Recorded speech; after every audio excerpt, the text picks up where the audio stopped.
Good evening. Chair calls to order Board of Health update, spring 2026. Ms. Levy, how are you today? I'm doing well. How are you? Good, good. Whenever you're ready. Wonderful. Thank you. Thank you for the opportunity to be with you all this evening. Looking forward to sharing some updates about some things that we have been up to and some new programs that we have getting started. Before I begin, I'd like to introduce some of my colleagues from the Health Department. Sure. Rania Nassar, Director of Population Health. Andrea Pappas, Director of Behavioral Health. Jen Mangold, Director of Clinical Services. Dr. Jamie Seibel, Medical Deputy Health Officer. John Restline, Director of Environmental Health. Sarah Ed, Moore. you forgot his title. How could I forget? Sarah Moore, Director of Family Health. Sulena Mercado, Director of Administration, and Silvana Bowker, Deputy Health Officer for Operations. So, just a quick look at our agenda. Like I mentioned, we're going to talk about some of the things we've been up to lately. I'm going to jump right in. So first, our Peach Bottom exercise. I touched on this briefly during our budget presentation a few weeks ago, but I am so proud of our team. Last month, the Health Department, along with many partners across the county, participated in 2 successful FEMA-graded exercises related to the Peach Bottom facility in the event of a radiological incident. So one exercise focused on standing up the Emergency Operations Center, and the second exercise tested the Health Department's ability to stand up a community reception center where people can go in the event of an incident to determine if they've had radiation exposure and go through decontamination if radiation is detected. So 4 FEMA staff evaluated our operation of the Community Reception Center at Fallston High School. We had 31 Health Department staff, obviously a very close partnership with our colleagues at the Department of Emergency Services and the local hazmat team. We had 12 radiological monitoring and decontamination stations, and the evaluators had high praise for our team and their technical knowledge and coordination, and just really shows that we are ready in the event of an incident. So it's really an important part of our role is this emergency preparedness response, and just really want to acknowledge the Health Department staff and our partners. This year's exercise was bittersweet, as it is the last Peach Bottom exercise for our public health emergency planner, Lisa Swank, who plans to retire before the next exercise 2 years from now, and also Director of Emergency Services, Rick Ayers, and Deputy Director, Mike Bernicke, who will also be retiring. Excuse me a minute, Ms. Levy. Sir, can you find a seat, please? Go ahead. I'm sorry. Oh, no problem. So I just want to publicly thank them for their incredible partnership and leadership, and more than anything, their commitment to ensuring that Harford County is ready to respond in the event of a radiological emergency. So we recently partnered with Harford County Public Schools to facilitate access to vaccines for rising 7th graders at Magnolia Middle. We had 29 students vaccinated with Tdap, meningitis vaccine, and HPV vaccine, and we received really positive feedback from the school leadership and staff, and also through the community school specialists from families who really appreciated the time savings that they were able to get these access these vaccines in the school. So I really want to thank our fantastic clinical team and the school-based health center nurses who made all of that possible. I also wanted to share information about the Maryland vaccine program. We are now able to offer adult vaccines through this program, and so any current Maryland resident ages 19 or older who is uninsured or underinsured can access any of the recommended adult vaccinations, and I've shared the contact information for anyone who wants to learn more. And so just an opportunity to really talk about how important vaccines are to our overall health. They are safe and effective, and they are our best protection against severe illness and preventable disease. And so I really encourage anyone who has questions about vaccination to reach out to their provider, or they can, of course, reach out to us at the Health Department. So I mentioned some of our new programming. Oh, gosh, I'm sorry, I'm a little close to the microphone. I mentioned some of our new programming. I'm really excited to share that Harford County was just selected to participate in the Assistance and Community Integration Services program. It's a Medicaid program that provides person-centered housing support and case management for individuals experiencing homelessness or at risk of homelessness. And so there are 2 types of services that we are going to be able to provide through this program. One is tenancy-based case management that will help individuals who are currently housed remain in their homes through linkage to services and other supports. And then housing case management for people who are experiencing homelessness to enter permanent housing. This is going to be a partnership between the Health Department, Harford County Department of Housing and Community Services, and the Community Action Agency. So really excited to get this off the ground. Prior to our being invited to participate, there were 4 pilot sites in the state, and a 5-year evaluation showed that individuals who participated in the program had a 37% decline in emergency department visits post-enrollment, and that 77% of all unsheltered participants were in stable and permanent housing at the time of their case closure. So really wonderful results from that program. We're really excited to bring it to Harford County. Another new program we are excited about is the Patty Center. This is an award we recently received through the Maryland State Department of Education to develop a Patty Center in Harford County. And this is going to allow us to provide services that will support the optimal development of young children through play and learn activities for infants and toddlers and family enrichment activities. It's going to help adults develop stronger parenting skills and connect families to clinical care and community supports to help them thrive. So also really excited about that. I know we touched on this again during our budget remarks, very excited. I know nothing is final yet, but we really appreciate your consideration of this request for the oral rabies vaccine. We are optimistic, and so we have started preliminary planning for this program. Very excited to get underway. I know we had a great presentation from our staff at the Fall Board of Health. Just wanted to share, I know that there's a lot of interest around the rabies detections. Would just share that we are pretty much on track with where we were last year. In terms of detections, and then we are receiving more submittals year to date. I think that's probably a result of the communications that we've been doing. There's a lot more public awareness around rabies.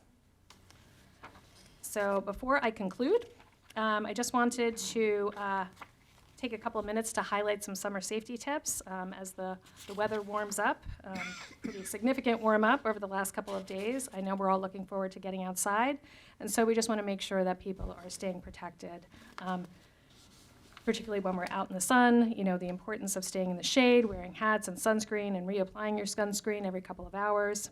And also, we would appreciate your help in getting the word out around water safety. Unfortunately, drowning is a leading cause of death for young children, and so I know we all want to keep our kids safe, and so just helping us get the message out about the importance of supervision, having kids wear life jackets, swim lessons, keeping pools fenced in, and just being vigilant about our young people. We'd appreciate that. So I know we're all excited for summer. Tick-borne disease, not as much. Tick-borne disease can occur year-round, but ticks up, I spent a lot of time on that. I can tell. During the warmer months, April through September. So just encourage folks to make sure they're checking if they're out in wooded areas for ticks. We're going to be doing a distribution of some tick removal kits in the community soon. And those pictures are from as part of Tick-Borne Disease Awareness Month, environmental health staff participated in a local tick collection effort, and the data collected will help inform research on the spread of tick-borne diseases in the state. And last but not least, May is Mental Health Awareness Month. I know that this is an issue that is dear to many of you on the council, as it is to us at the Health Department. And so, you know, all of us need help at different points in our lives, and I just want to close by reminding people that there is help available.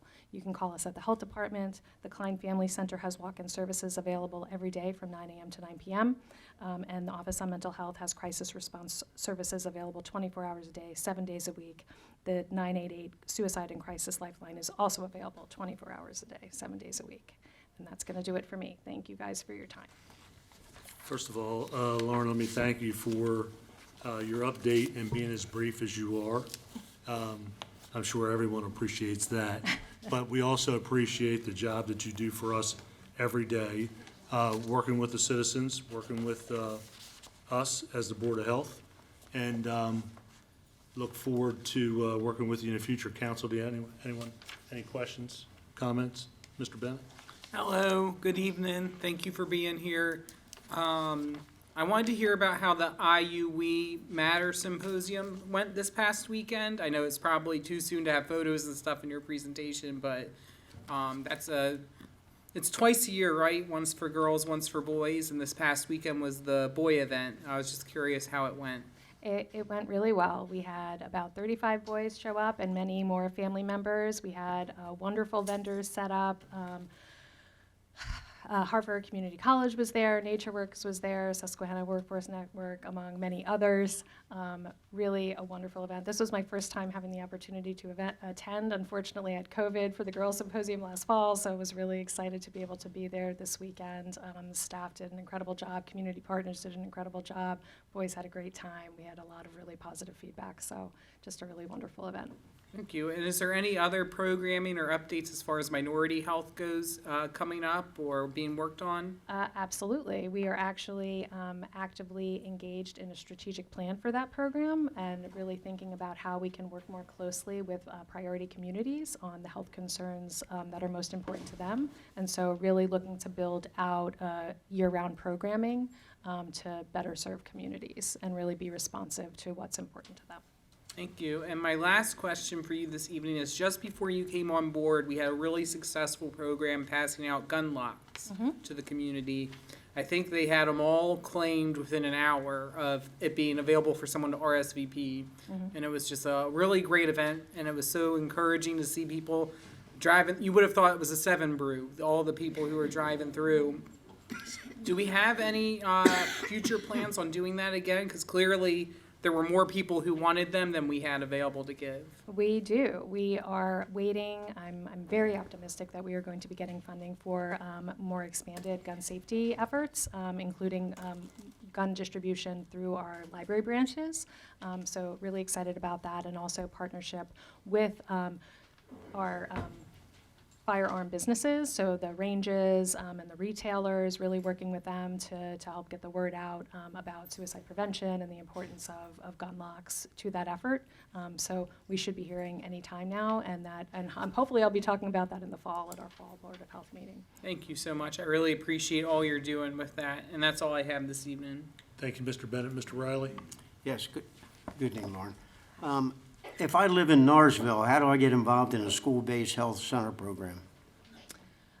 So our school-based health centers are located at particular schools.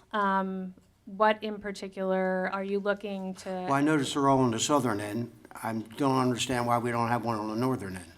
So, I mean, that's certainly something we can talk about, like where those locations were in place, but, expansion of those services is certainly something that we can talk about. Or just moving one. We have kids up north, too. Absolutely, and we want to make sure that those folks have services. So I hear you loud and clear. That's something I would be happy to talk about and look into more. I'm not really clear on how decisions were made about the locations that we're currently serving, but there is a process that we have to go through to get approval through the state. And so our expansion of programming, we need to be able to. Can you keep me updated on your progress, to get one in the north end? Absolutely. Thanks. Thank you, Mr. Riley. Mr. Jandrodano? Lauren, good afternoon, evening, I guess. Councilman Bennett said something about minorities, but I think I'm more concerned with the people that are lower economic, not just minorities, but because there's all kind of people that fall into the lower economic threshold. So you're not prioritizing one of the, you're looking more at the socioeconomic of the people, the lower income and also, correct? Oh, absolutely. Okay. Everybody is welcome at these events. Yeah, I didn't see anything in here about the dentistry that I know we've got maybe 2 locations that do that. How is that going? That was a couple years ago they implemented that. And they always say good healthy mouth and leads to Absolutely. Good health overall. Absolutely. Oral health is critical to your overall health. So we still have our dental clinics running, lots of demand for those services. We are looking to expand them. We have been in conversations with the state about potential opportunities to do that in terms of expanding access to folks. Right now, we're only seeing Medicaid patients, but we are trying to expand access to folks who maybe are not Medicaid eligible, but are also, not in the sort of income eligible, right? They have income need. And so we know that their demand is there. We're just trying to figure out the mechanism to be able to support that. Okay, and I think I'm still waiting for response back on maybe some of those restaurants that we were working on. I haven't talked to yourself or John, so I don't know where they stand, but I guess we need to look at those. But So I think, yeah, John had shared some updates a few weeks ago, but we can see kind of what the current status is. Okay, I appreciate that. As long as we got a lot of restaurants, they come in, some come in, move out, and want to make sure that they're, easily accessible to getting everything done, and I think so far, everything's been working better than before, so I do appreciate that, and they'll call me, and I'll call you, and we'll stay on top of that, so appreciate it. Okay, great.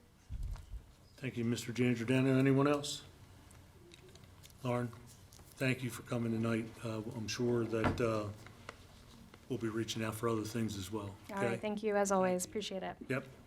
This will conclude this update, and unfortunately, we're going to have to take a short recess till 6:30 for the other public hearing. Good evening again. The chair calls to order for public hearing, Bill 26005, moratorium data centers. Councilman Bennett. Hello, good evening. Thank you for you all coming out this evening and being with us.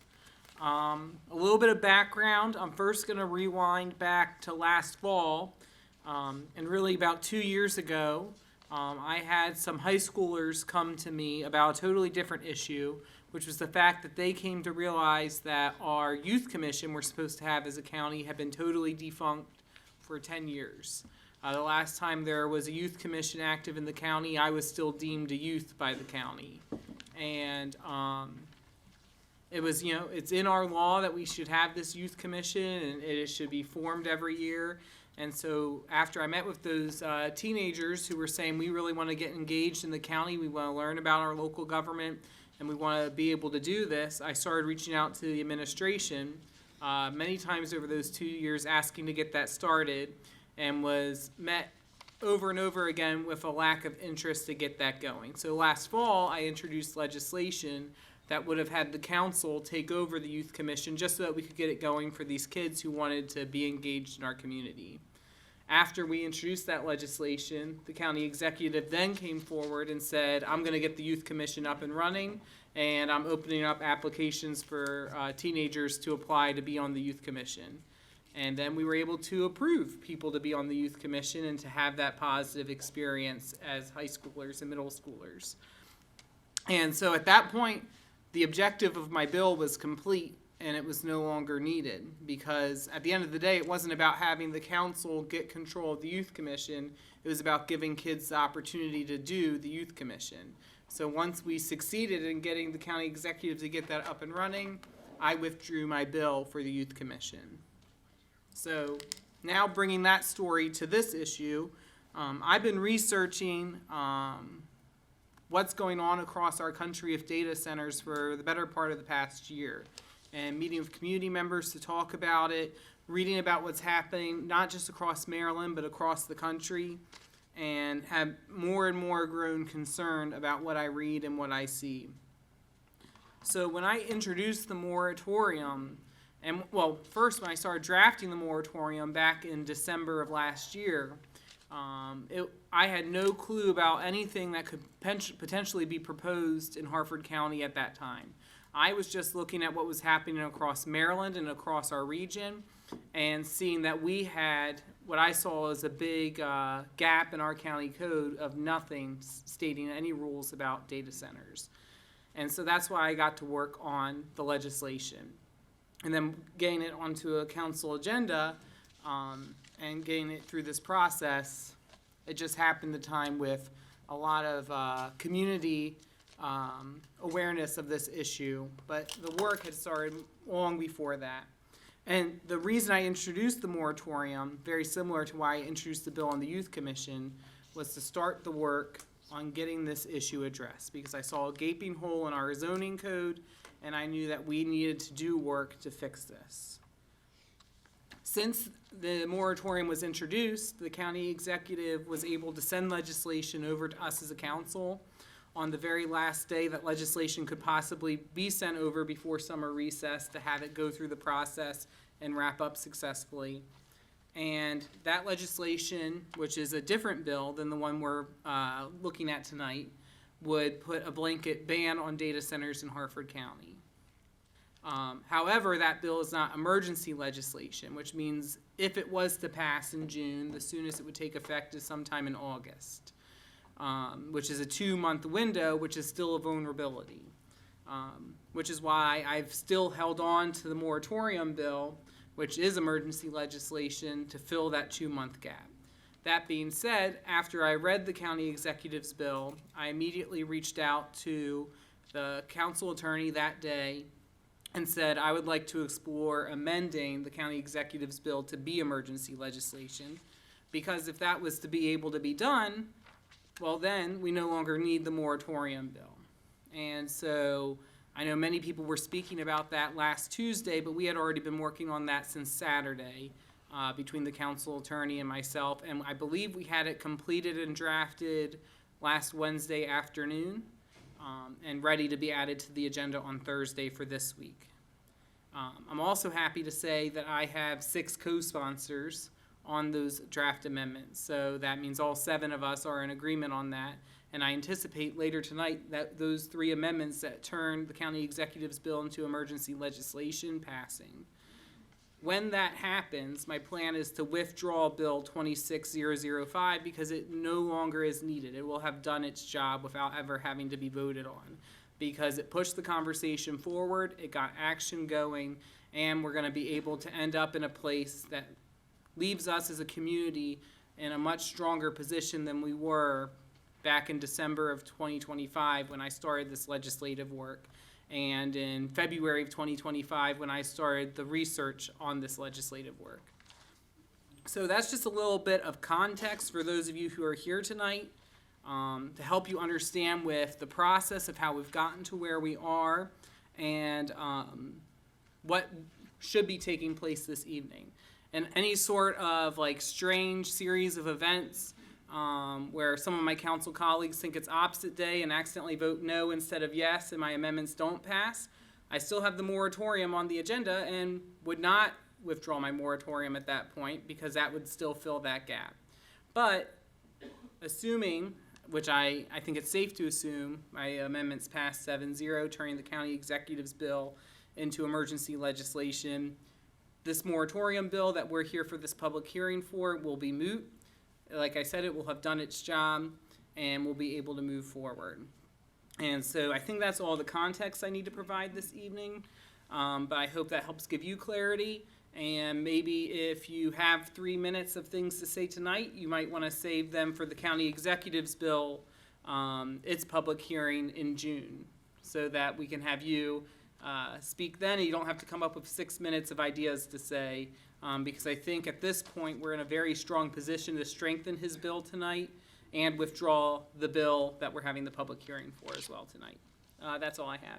Thank you, Mr. Bennett. You did an outstanding job representing your position, and I think the position of most of the council members.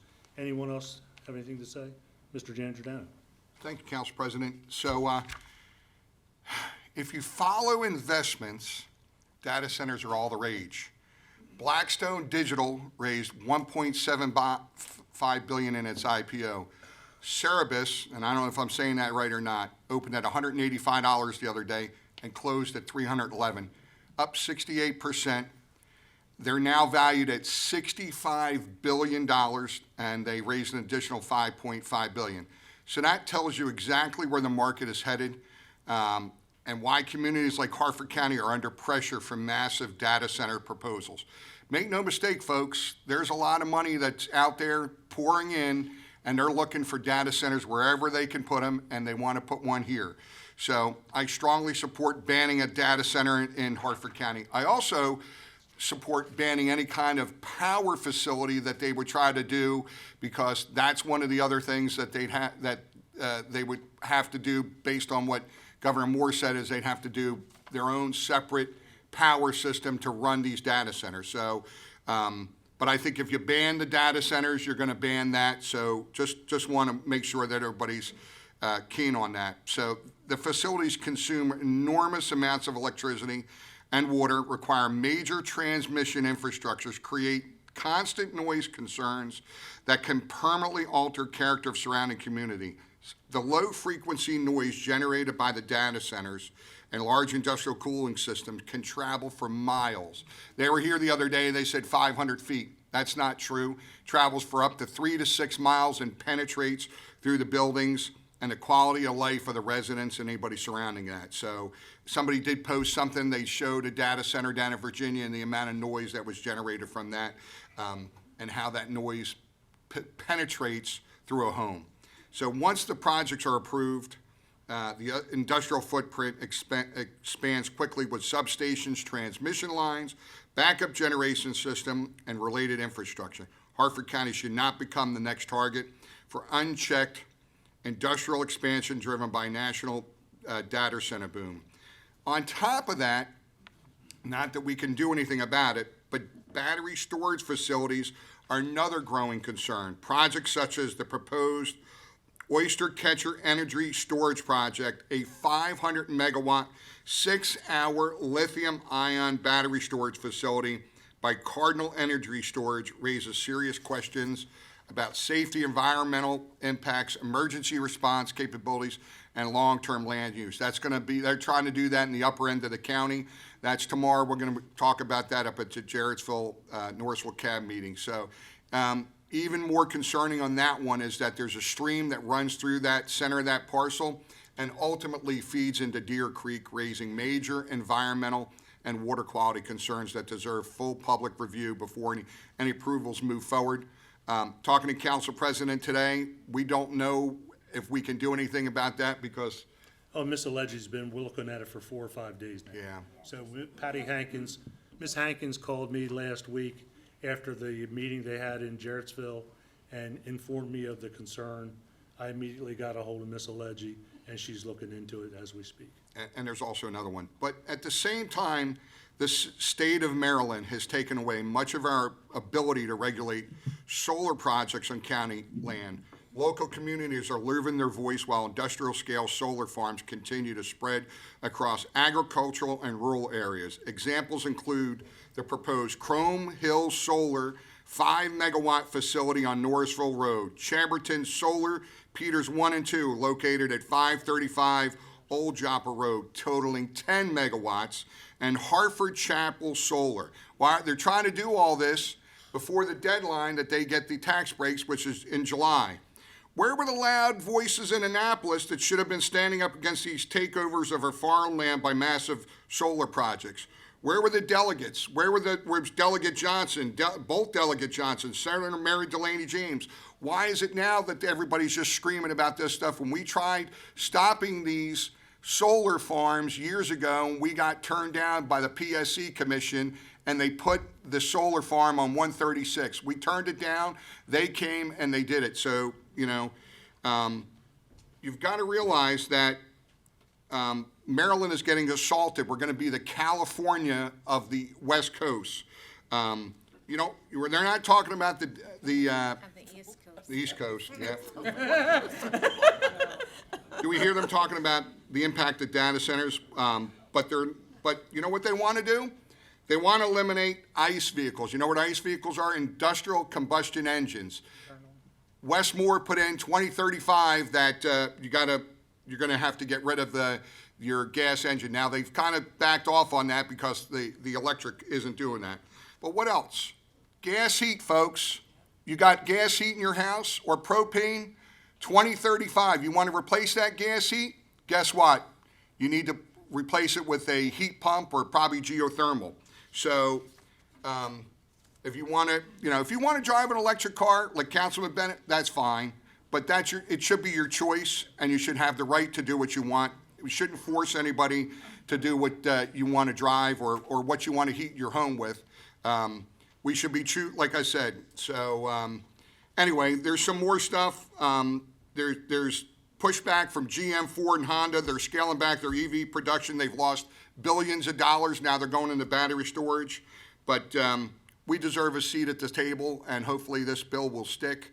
But I'd like people to also complain about the solar and people to do anything, not just sit around and say, oh, great, the solar's going to power everything. It's not the answer. So thank you, Council President. Thank you, Mr. Giangiordano. Anyone else?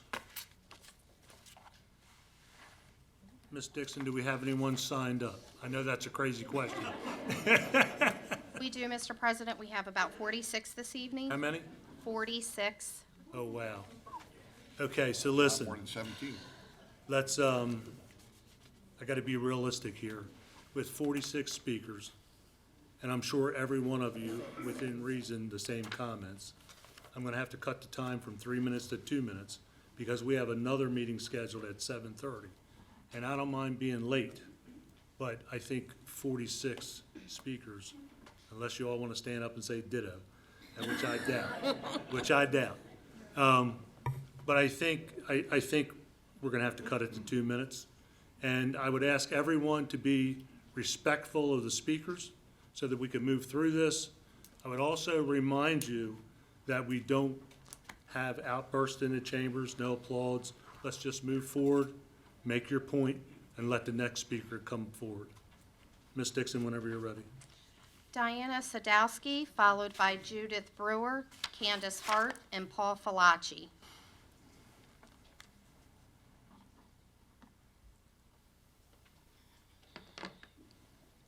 Good evening, ma'am. Name and zip code, I'm sorry.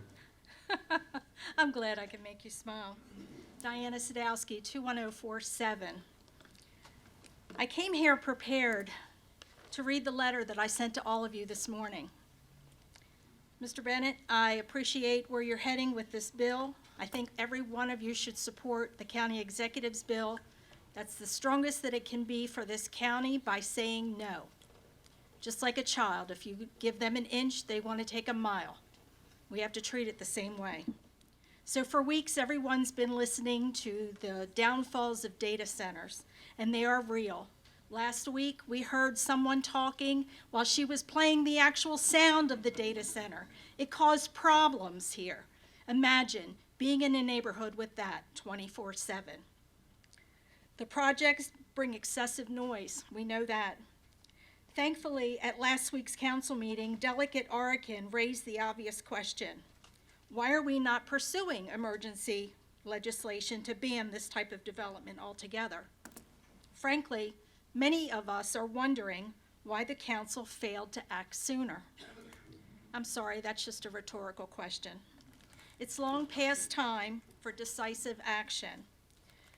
You need to pursue emergency legislation immediately. No moratoriums, no zoning amendments, no watered-down compromises that leave the door open for these projects later. So tonight, the citizens of this county will find out how many backbones are currently sitting on the dais and how many deserve to be reelected. Thank you. Thank you, ma'am.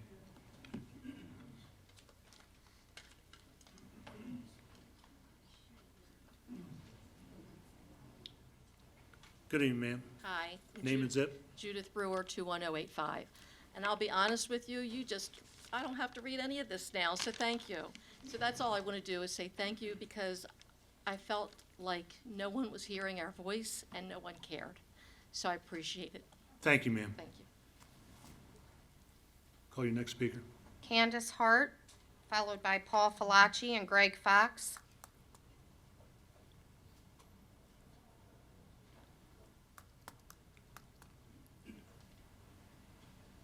Mr. Falacci. Zip code, please. Zip code, is that the new? That's a new. All right, 21001. Paul Falacci from Perryman. I'm glad that the legislation's on there, and we don't want to have data centers anywhere in Harford County. Just going to talk a little bit about it. Building AI data centers within 5 miles of residential neighborhoods can impose real local costs, higher power bills, heavier infrastructure strain, quality of life impacts, while most of the benefits flow elsewhere. If it's close enough to here, it's close enough to hurt. Electricity costs and the surge in data centers. AI data centers are power hungry, especially those running high density computing for programming and video. When many facilities come online in a short period, they can increase demand faster than generation and transmission can expand. They can contribute to upward pressure on electricity prices, particularly during peak periods. They can accelerate the need for grid upgrades that ultimately get paid through rates, fees, or taxes. Not claiming every dollar of higher fees is caused by data centers, but fuel costs, inflation, grid reliability investments matter too.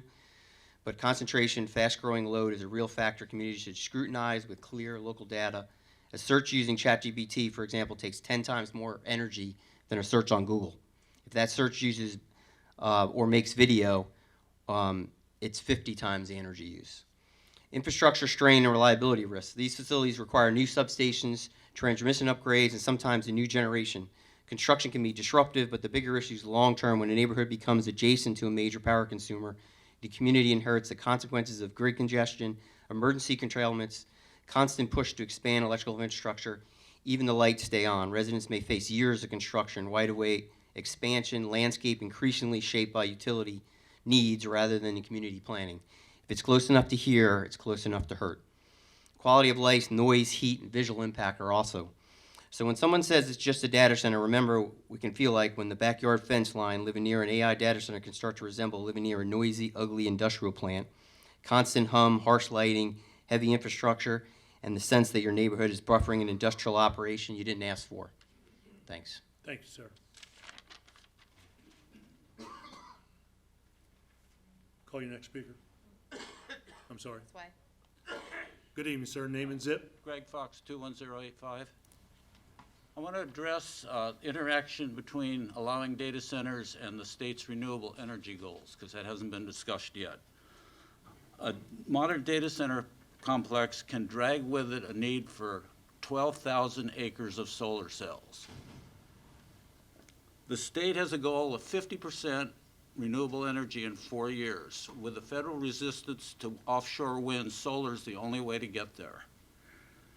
The Library of Congress characterizes a modern data center as a 10,000 square foot building that consumes 100 megawatts of power. To produce 1 megawatt of power requires 10-acre solar field. But the solar field only runs when the sun's up. The data center runs around the clock.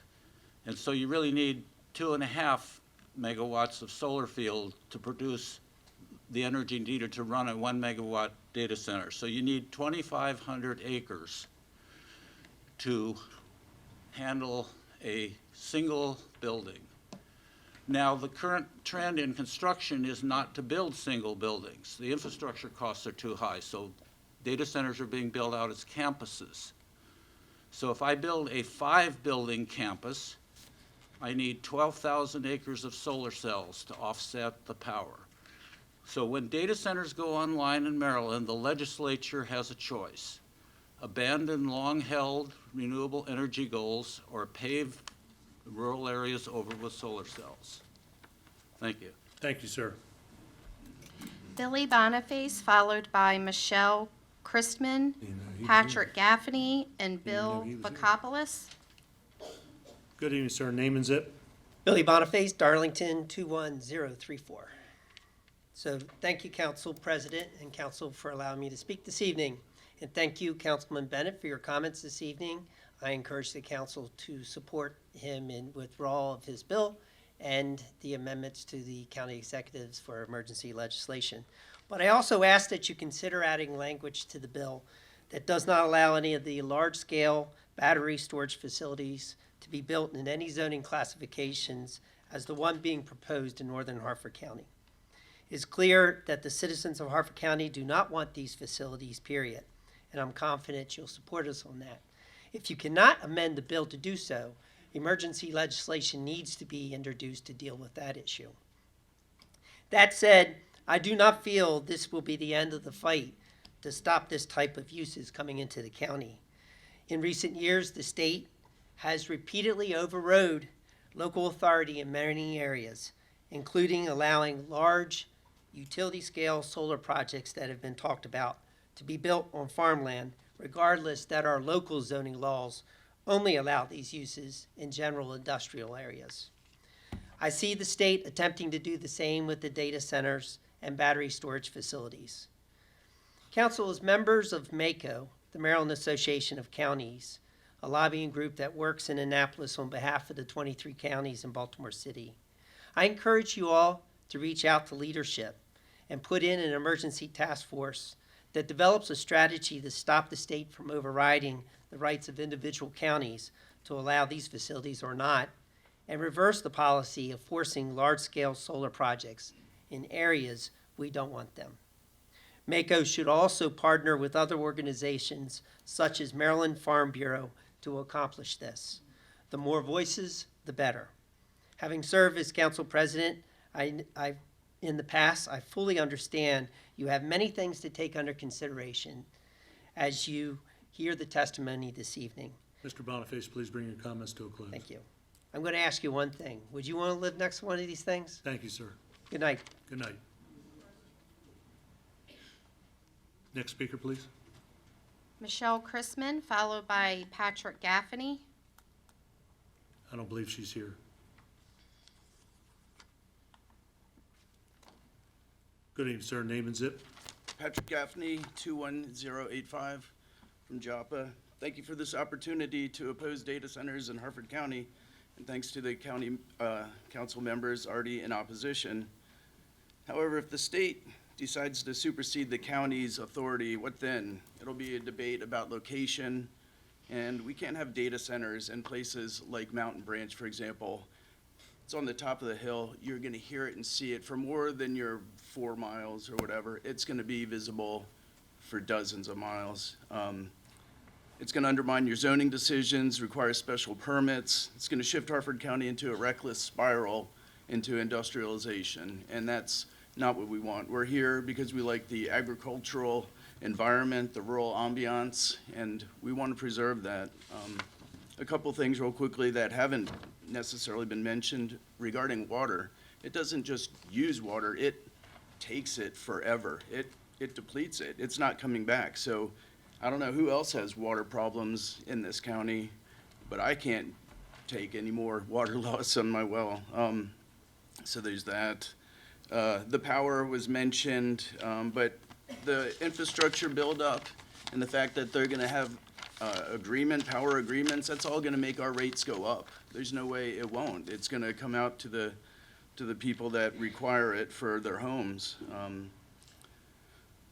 Well, we've seen that renewable energy is gonna be a problem, and it undermines the state's energy goals, to be honest. Data centers carry ineffective tax incentives. Tax breaks for data centers don't deliver the promised economic benefits. They create very few permanent jobs and provide too little to no ripple for local businesses. They reduce local tax revenues while shifting financial burdens onto communities and schools. So I'm confident you all will do the right thing, but what happens next is Maryland's gonna say, well, too bad, you're getting one, so. Sir, please bring your comments to a Okay, close. you need to equip us with the right way to respond to that. Thank you, We sir. need to know how to do that. Thank you. Thank you. Have a good night. You too. Thank you. Next speaker. Hold on just a minute. No. Hold on just a minute.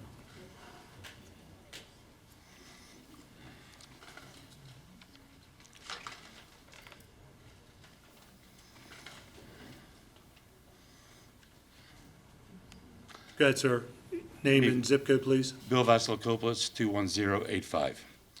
Good evening, good afternoon, whatever it is. My name is Bill Vasilopoulos. I'm the owner of Mountain Branch Golf Course.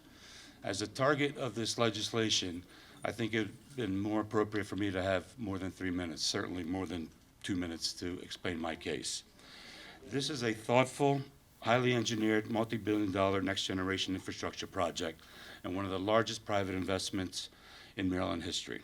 The county executive has seen our feasibility study and our drawings, and so has the council. You all know what it is, what this project is, and what it is not. And this project was first introduced to you all in September of last year. I'm not going to go through what our project is. That you can see all that on the website, which is HarfordEnergy.com, and it breaks it all down, what it is and how it benefits the community and the tax revenue it will create. And we're not asking for blind trust.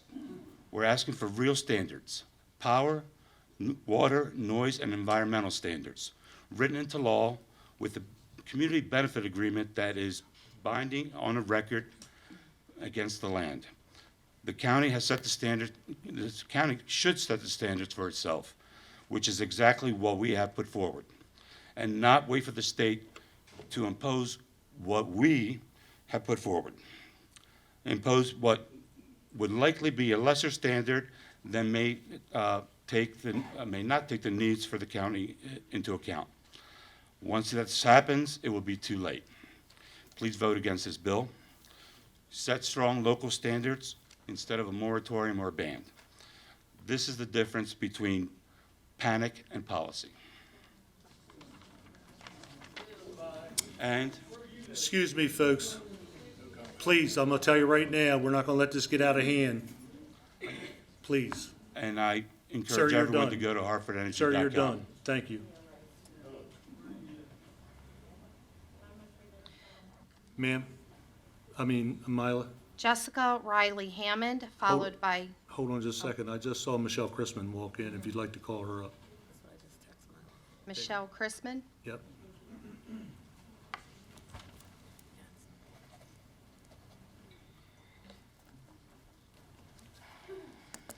Ma'am, I need your name and zip code, and just to remind you that you have 2 minutes. Okay, thank you very much, Thank you. Patrick. I appreciate it. I'm Michelle Chrisman. It's 21132. So I was brought up in Kingsville, Maryland. Valley Brook Country Club was the neighborhood, not far from the data center. I firmly am against data centers in Harford and Cecil County, Maryland. We must immediately enact emergency legislation to ban data centers in Harford and Cecil County. I am very disappointed and unhappy with even the idea of clearly destroying our community and the area that I love and grew up in. My family home was located on the Harford County side of Kingsville, Maryland. The Jerusalem Mill area was and is a beautiful place to raise your family. I lived a few doors down from Valley Brook Country Club. I swam, played tennis, ran through beautiful green fields, sleigh rides in the snow on Miss Cadwalder's Big Hill, and roasted marshmallows. Kingsville is set in the midst of a lovely countryside area whose rural charm is breathtaking. My eyes grew very big when I read and saw the map for the giant, daunting-looking, not only data center, but transmission towers that they want to put up and destroy the idyllic, very historic Jerusalem Mill, where President George Washington actually once rode and visited so long ago. Harford County is so rich in history and agricultural pride. Data centers clearly may have substantial environmental impacts, family property values, overall health and well-being of whole families, the ability to grow healthy crops, livestock, water consumption, electricity usage, and carbon emissions are at stake.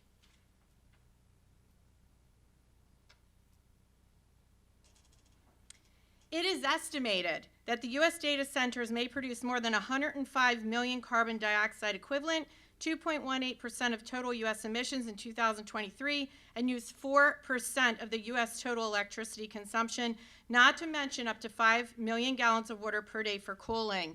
I am absolutely against the data center, and God bless you all. Thank you for allowing me to speak. Thank you, ma'am. Jessica Riley Hammond, followed by Chrissy Flato and Danny Paez. Good evening, ma'am. Name and zip. Good evening, Jessica Riley Hammond, 21015. As many of you know, I'm running for county council. I'm a candidate here in District C. I want to thank the council for being on the same page as so many residents on this issue. I support this moratorium and I support the full data center ban proposed by the county executive.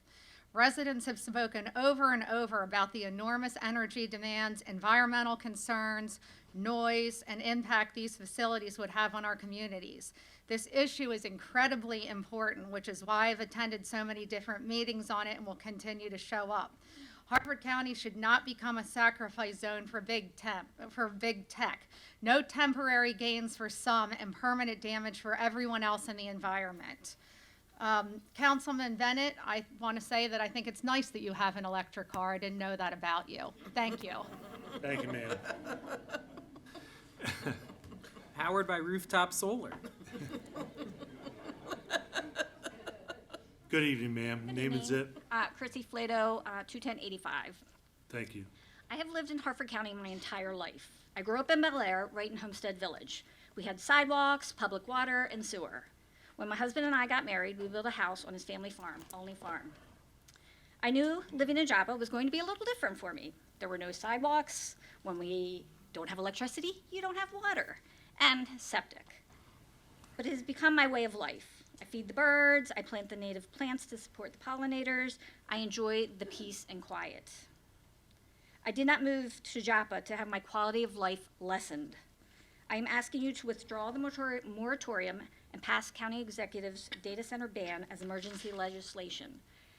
Data centers do not belong near residential communities. My husband and I were the ones that went to Virginia, and I can tell you, they are loud and they ruin communities. There's no other way around it. Those community members are more than willing to help us because they didn't have a choice. They were like, oh, you're getting a data center. We at least have the knowledge to be like, no, this does not belong near communities. It does not. I have 2 sons, and I want them to live and work in Harford County. They deserve to have at least the same quality of life that has been afforded to the generations before. They are our future, and this is why we're doing this. Thank you. Thank you, ma'am.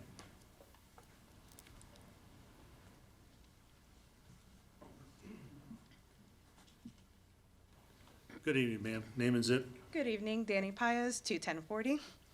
Good evening, council. Thank you for the time to speak tonight. I want to thank Councilman Bennett for bringing this forward. As a proud Harford County resident and a proud Route 40 corridor resident, I want to express my support and need for this moratorium. We need to protect our farmlands, our waters, and our residents.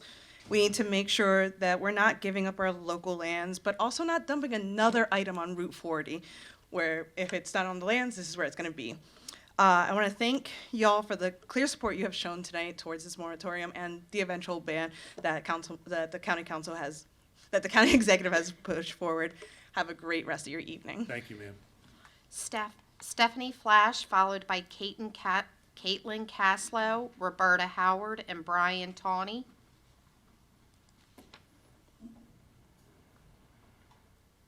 Good evening, ma'am. Name and zip. Good evening, Stephanie Flash, 21047.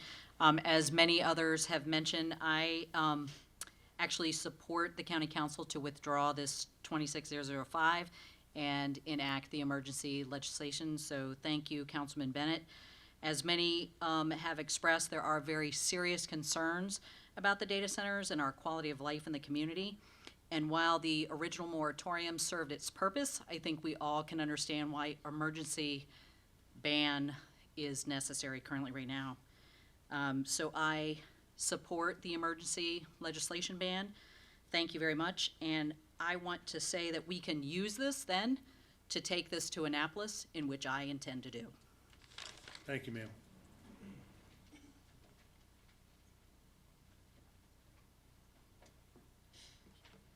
Good evening, ma'am. Name and zip. Hi, Caitlin Caslow, 21087. I've lived in Kingsville my entire life. My parents live 2 houses down from me. I have strong ties to Harford County. I'm raising my children here. I graduated from John Carroll up in Churchville. My kids do all of their athletics here, and my husband and I operated our small business out of Falston for a few years. I'm also in the process of enrolling my children into private school in Harford County in the fall. In addition, every single one of my nieces and nephews lives here in Harford County. My house sits just about 2 miles from the proposed site of the data center. That puts me well within the radius of being subjected to the constant humming and being directly impacted by any water shortages or contamination that will be caused. My parents and I will have to move if this data center is built. My mother will have to postpone her retirement so that they can qualify for a new mortgage. I don't even know where we will go. As I said, everyone lives here, and most of our family is not in a position to just move, so we'll have to leave everyone behind. I'm here today to ask for your help. You're familiar with Kingsville. You know it's in District B. You also probably know that it's a split zip code. So while my house is 2 miles from where they're planning to build this data center, it's also just about a half a mile over the line into Baltimore County. And so I am not one of your constituents. No one up there represents me or my family. And so my family and my parents, my mother will speak after me. Let's see, both of my father's sisters who live in Kingsville, my entire neighborhood, our entire town, find ourselves in the horrifying position of being profoundly impacted by these decisions, but without a voice. So I can't stand here and make demands of you as my public servant I can't threaten to vote for your competition in the next election. I'm simply at the mercy of your decision with no way to hold you accountable. So I implore you to pass the county executive's ban as emergency legislation and do anything else you can do to stop this from happening. I urge you to see the bigger picture because what you do here today affects more than just Harford County and will have an impact much longer than your term. Ma'am, Yes. you've made your point. We've heard your voice. You don't have to live within this county for us to hear you. Thank you. Thank you.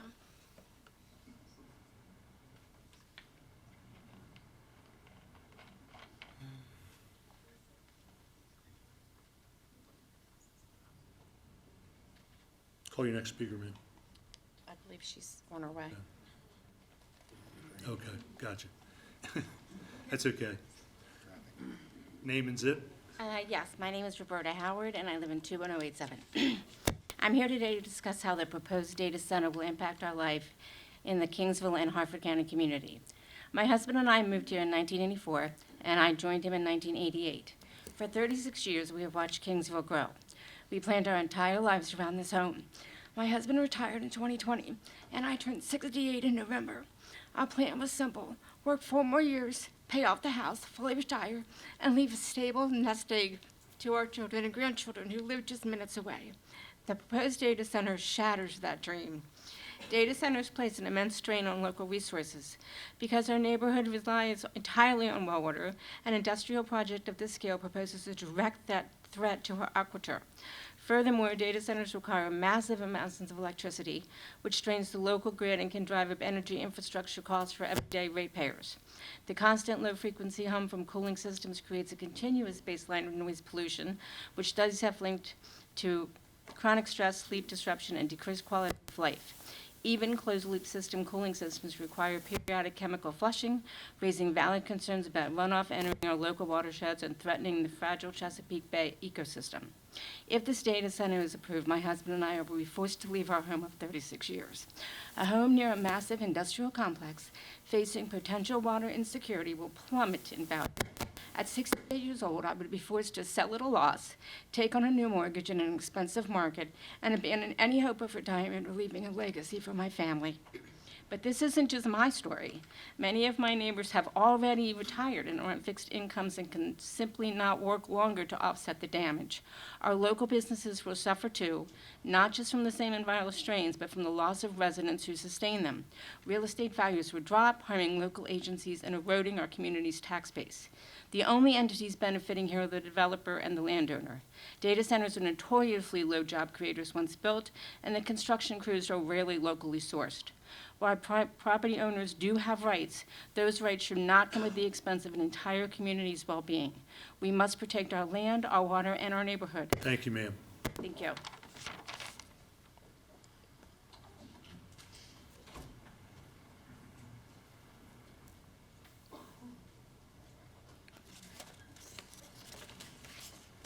Brian Tawney, followed by Ryan Ambrose and Tina Murphy-Keene.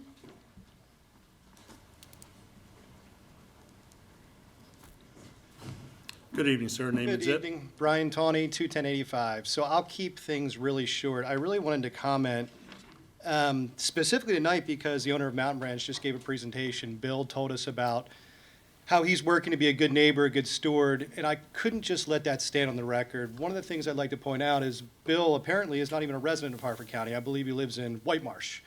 He is not a great neighbor to Harford County. I think also if you want to talk about being neighborly, a company or a Mountain Branch golf course with almost a $1.5 million state tax lien is not really being neighborly. Are we supposed to believe that all of a sudden they're going to start paying their taxes on time or paying their debts when they become due? There's multiple bankruptcy filings in the history of Mountain Branch. This is anything but a good neighbor. Clearly, we're wearing the wrong color. We're all here wearing green, supporting our cause. I think the green should be worn by those people from the unions you may hear about tonight who are looking to cash in on short-term jobs, or the owner of Mountain Branch who's looking to wear green to cash in on whether it be greed or the financial benefit that he's willing to forego the community for and accept on his behalf. This is not the community any of us want to belong to. We will not tolerate the people coming from outside of this county, whether it be from Baltimore County or elsewhere, trying to ruin our farmlands, our agricultural lands, and frankly, ruin our neighborhoods and our people, and hurt our people health-wise or otherwise. What I'd encourage the council to do is go ahead and withdraw the moratorium tonight, vote the amendment in, Councilman Bennett's amendment to make this emergency legislation. Let's get this done. Let's stop the talk. Let's make this happen. Thank you. Thank you, sir.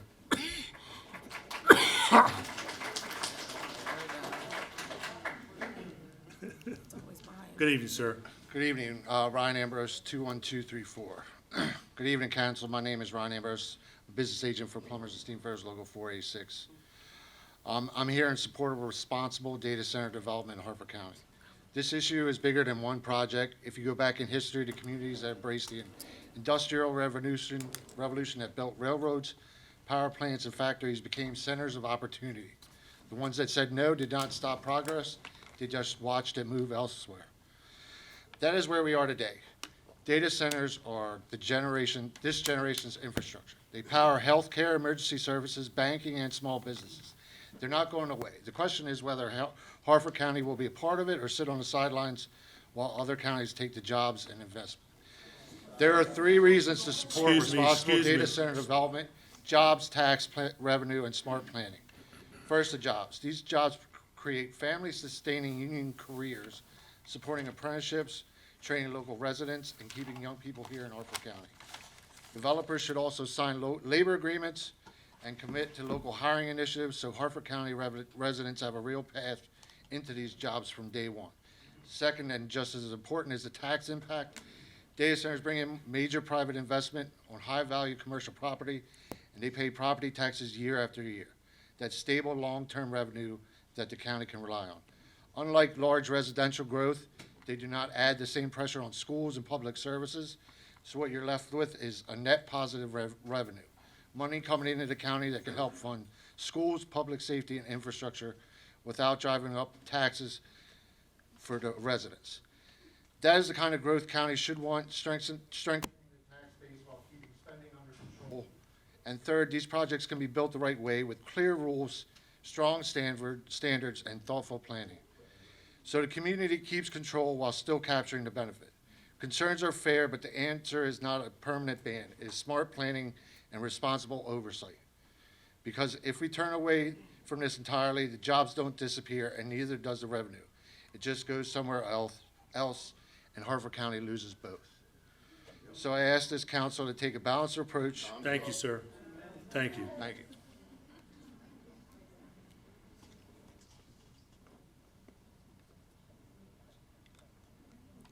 Good evening, ma'am. Name and zip. Tina Murphy Keene, 21078. I'm reading a statement that was prepared by Tim Murphy, running for County Council, District C. Members of the council, my apologies for not being able to be present tonight, but regardless of my geographical location, I felt it important to have my warning to be heard. Although I am completely against a data center in Harford County, I worry an outright ban will leave us legally vulnerable in the future. Yes, we live in Harford County, but that means we also live in Maryland. As most of you should be aware, the Utility Relief Act has been signed into law. This means the ban will be overturned and we will be left defenseless. The bill essentially gives the Public Service Commission to deem our ban unlawful.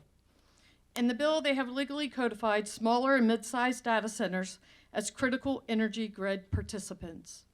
They lowered the threshold to define large capacity energy resources down from 100 megawatts to 25 megawatts, which would include some businesses in the Perryman Industrial Corridor, further muddying the waters between what we already have and what we are trying to prevent.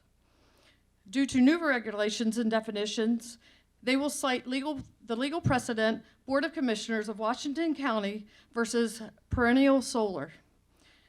They will use the 50-site mandate in the Relief Act to argue blanket bans actively sabotage a mandate passed by the General Assembly. The cherry on the top will be them using the clean energy incentive to put data centers under the jurisdiction of the Public Service Commission. If we choose the illusion of a total ban, we surrender our seat at the table. Let's not wait for the state to override a ban. Let's author the rules ourselves. Thank you. Thank you, ma'am. Samuel Sandstone, followed by Rico Albuquerques and James Valentine.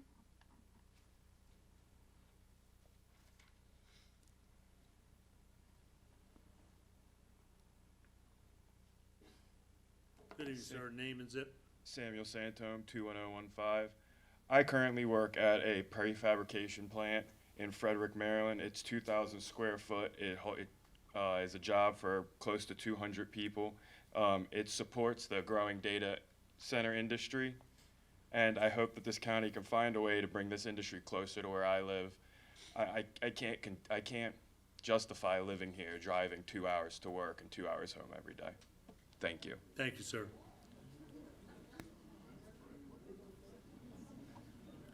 Good evening, sir.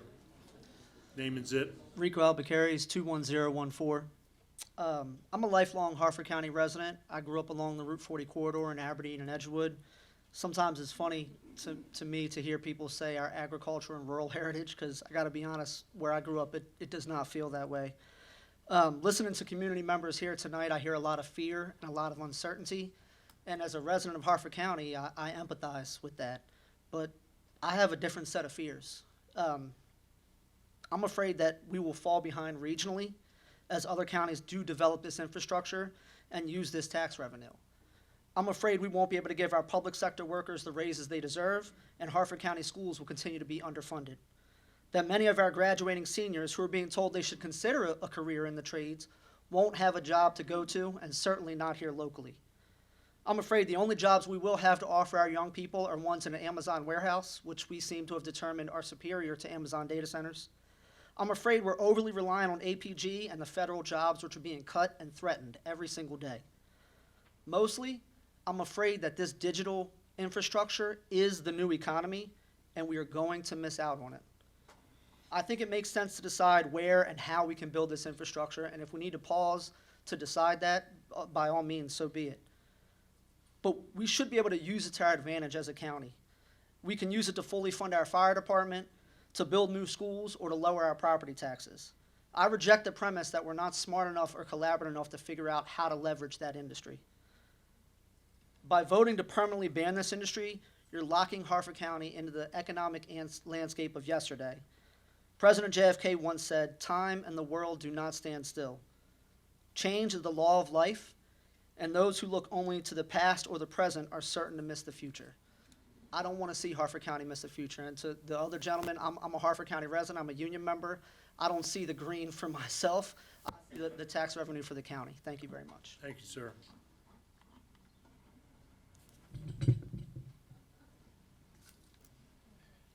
Good evening, sir. Name and zip. James Valentine, 21040. I'm opposed to the moratorium and the ban because I believe in common sense regulations set up by the council member and the zoning boards and all are important. And if we don't take it upon ourselves, we forget the lessons of the past. I-95, the Route 24 corridor with the envelope. Do we not remember how there were not going to be no building on Route 24, and all of a sudden it happened everywhere? How 95 wasn't going to go up through Harford County, but there it is? Do you think that the data center, which is an infrastructure thing that is required all over this country because the federal government and all the states in this country have decided that data centers are something that we need and we must have and are essential to our national security, that by us putting a ban on it, we've opened ourselves up to being taken over by people who don't live here, okay? I happen to believe in building, but building sensibly and building with common sense in the right locations to doing the right job of carrying the message that data centers do and will be around for a long, long time to come. No one thought that the wheel was going to be replaced, the wooden wheel was going to be replaced by a steel wheel in 1906, but it was. Nobody ever thought the mom and pop trail would be a place you walk and not ride on a train, but it was.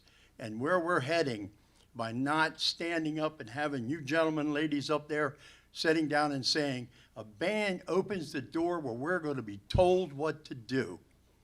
I don't believe that we need to be closing our eyes and sticking our head in the sand and letting someone else decide how Harford County will or will not, and how they will allow it to be built, and how the new technologies cannot be enforced to make something happen that works in an even balance of getting what we need, at the same time taking care of what we need to take care of.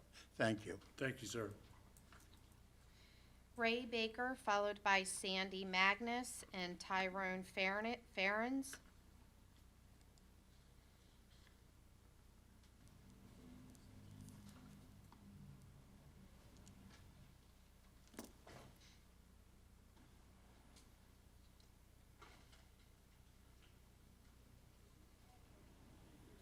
Good evening, sir. Name Good and evening. zip. Ray Baker, 20746.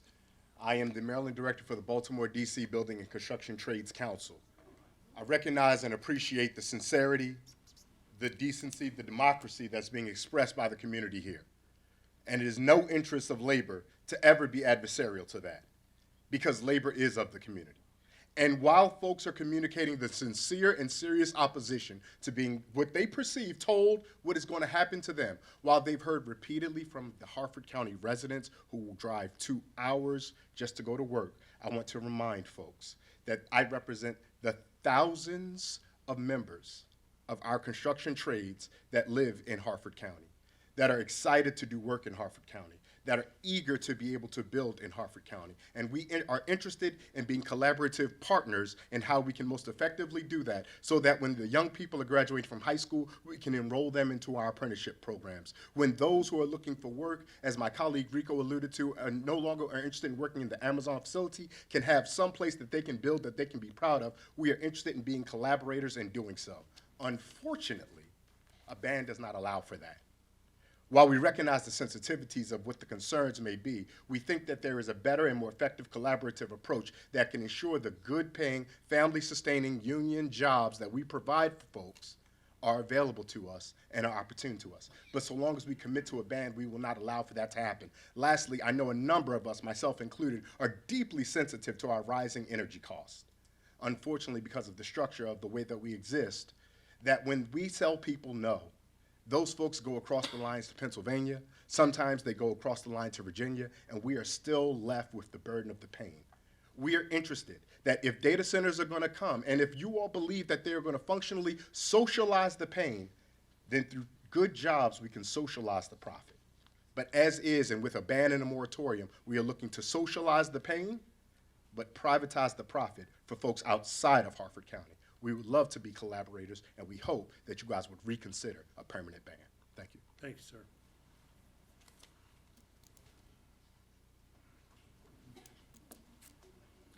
Good evening, sir. Name and zip. Tyrone Ferrens, 21001.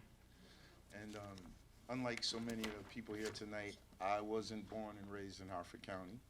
I was able to buy a beautiful home here with the money I earned as a union electrician. I'm, like some of the speakers before me, are employed in Frederick. I don't do the commute. I stay in a hotel along with a lot of my coworkers, spending our money in Frederick during the week, visiting their, patronizing their restaurants and the stores. But so I speak from a selfish place. My daughter and my son have followed me into this industry. And I wasn't against the moratorium. What I was hoping it would be used for is legislators to write legislation that would ensure that the data center construction would benefit the community as much as possible, because it has its pros and it has its cons. But maybe reach out to a place, another county like Frederick, and see what they would have done differently. Being that the state has the ability to overrule this ban, maybe it's something that you could still do.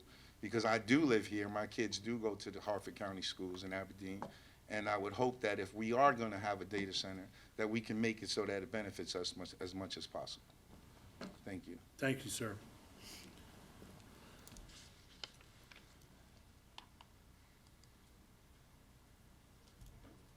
Call your next speaker, Miley.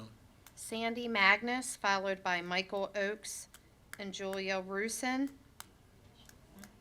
I don't think Miss Magnus is here. Michael Oakes, Julia Rusin, followed by Tammy Wainwright.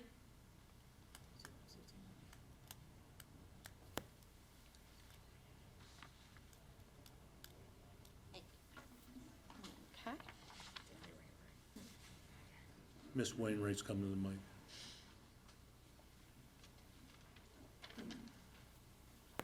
Good evening, ma'am. Name is it? Good evening. Tammy Wainwright, 21001. I am a candidate for County Council District F, and I support a total ban on data centers.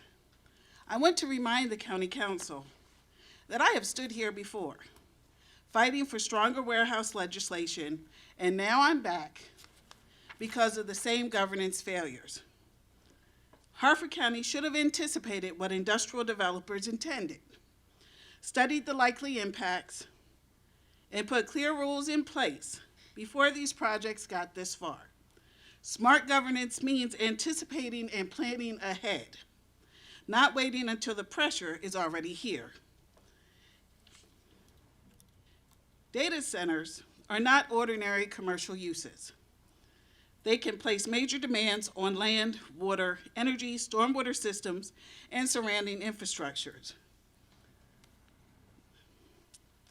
Those are the kind of issues that should have been addressed through updated zoning and land use policies.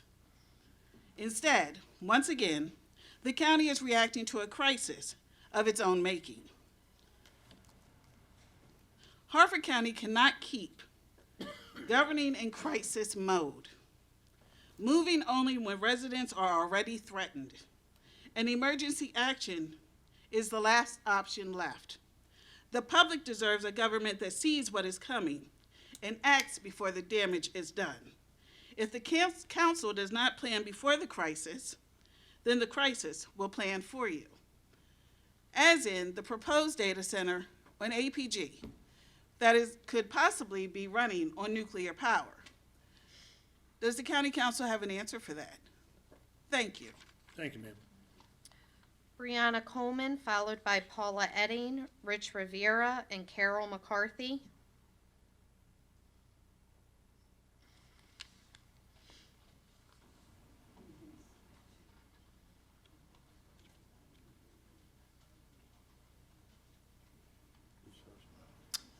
Call your speakers again in order. Brianna Coleman, Paula Edding, Rich Rivera, and Carol McCarthy. Ms. Eddy. Good evening. Good evening, Council President Vincente, and good evening to the council members. I'm Paula Edding. My zip code is 21014. I am currently the mayor of the town of Bel Air since 2023 and on the board since 2021, and currently a candidate for Council District C. I'm here to let Harford County know what the town of Bel Air has done. Last night, we also introduced legislation authored by Commissioner Jake Taylor to ban specifically data centers in the town of Bel Air. And you might say there's no way a data center could be jammed into Bel Air, but I currently carry in my pocket a small computer known as my cell phone that used to require an entire building. So if they get smaller, we have some large pieces of land, the old district court building that the state is looking to abandon, as well as the mall. So we say, why wait? We are going to ban it now. We don't want to take any chances. I certainly am happy to hear that Bill 26005 is going to be withdrawn. I urge the county council to approve the county executive's bill banning data centers entirely, and I support that being done as emergency legislation. Our laws should be clear. If what we want to do is ban a data center, then that's exactly what we should do. We can't afford to be guinea pigs for data centers here in Harford County with their high electrical demands, their substantial water usage, their noise, and the significant infrastructure requirements that come along with them. Councilman Tony Giangiordano has hit the nose on the head. The state does want us to be California. They have done a lot of things to take away local control. They have ordered an analysis of the environmental, energy, and economic impacts of data centers that's due on or before September the 1st, 2026. That reports to the governor and the General Assembly. I'm going to be watching and waiting very closely for that report. My intention is to review that, to evaluate what it means for the county and the town of Bel Air, and do what I can to continue to ban data centers from coming here. The state can try their mightiest, but of course, if all of the state rises up and says we don't want data centers here, I think we have a shot. So I think you're on the right path, and thank you for your time. Thank you, ma'am.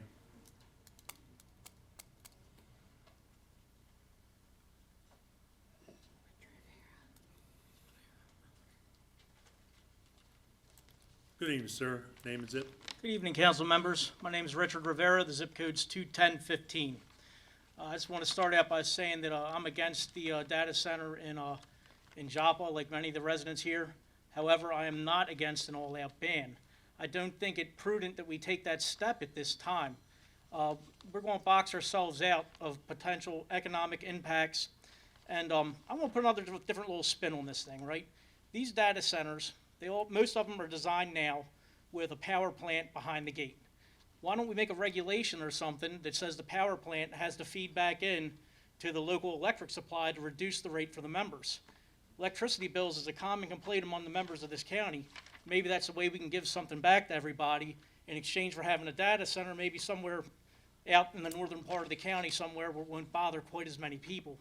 I think we ought to be looking at these things. I think we ought to be looking at these things on a case-by-case basis, take into consideration the way that they're built, the means, methods, and modes of construction. I don't think we should just, moratorium's in place, let's give it some time, see how it plays out. I don't think we can hurt anything by waiting. I don't think we need to rush to enact legislation to ban these things. I'm not in favor of ban at all. I think we should let it play out, sir. Thank you, sir.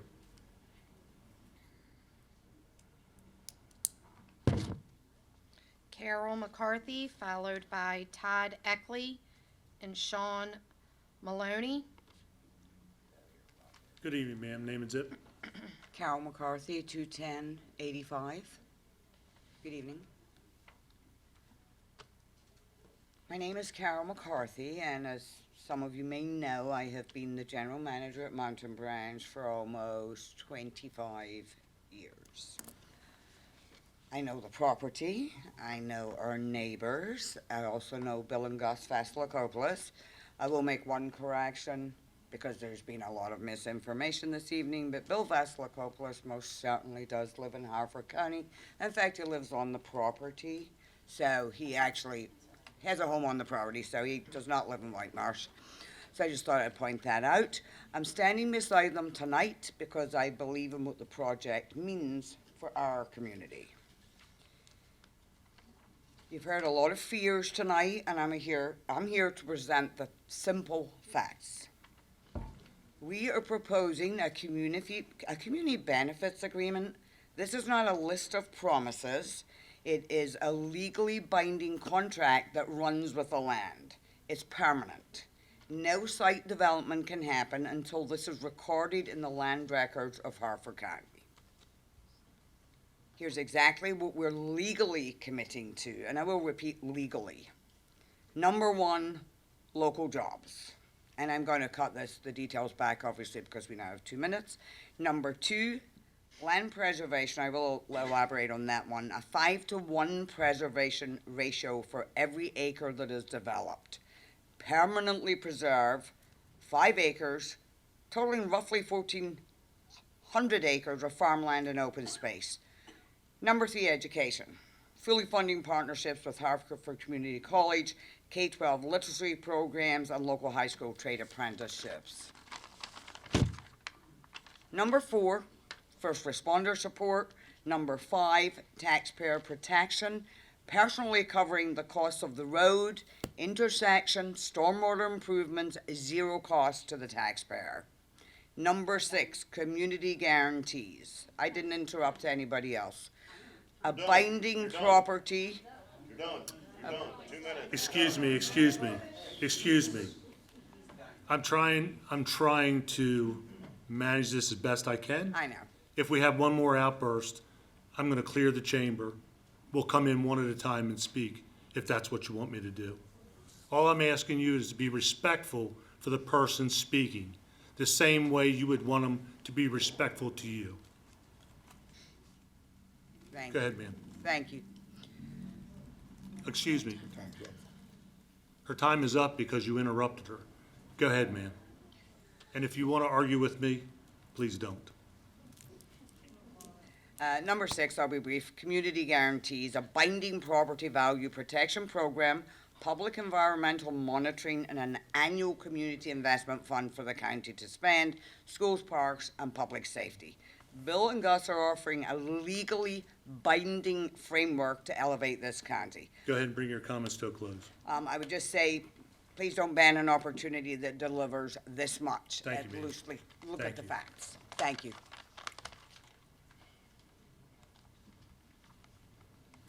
Good evening, Good evening, council. sir. Todd Eckley, 21084. So I've lived in Harford County since I was 13. I'm 51 years old, graduated Joppatown High School, lived in Forest Hill, lived in Street, now I live in Jarrettsville, just below Rock State Park.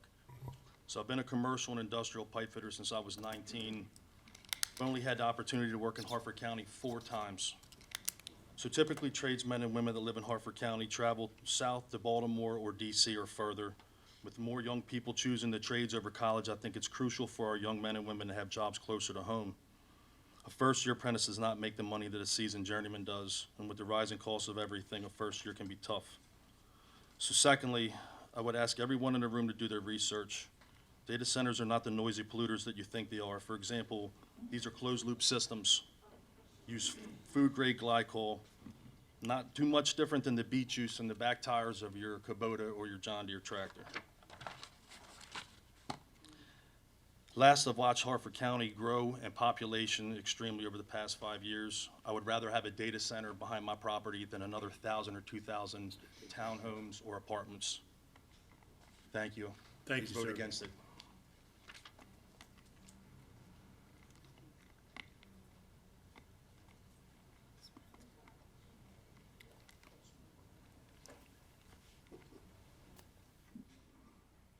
Good evening, sir. Name and zip.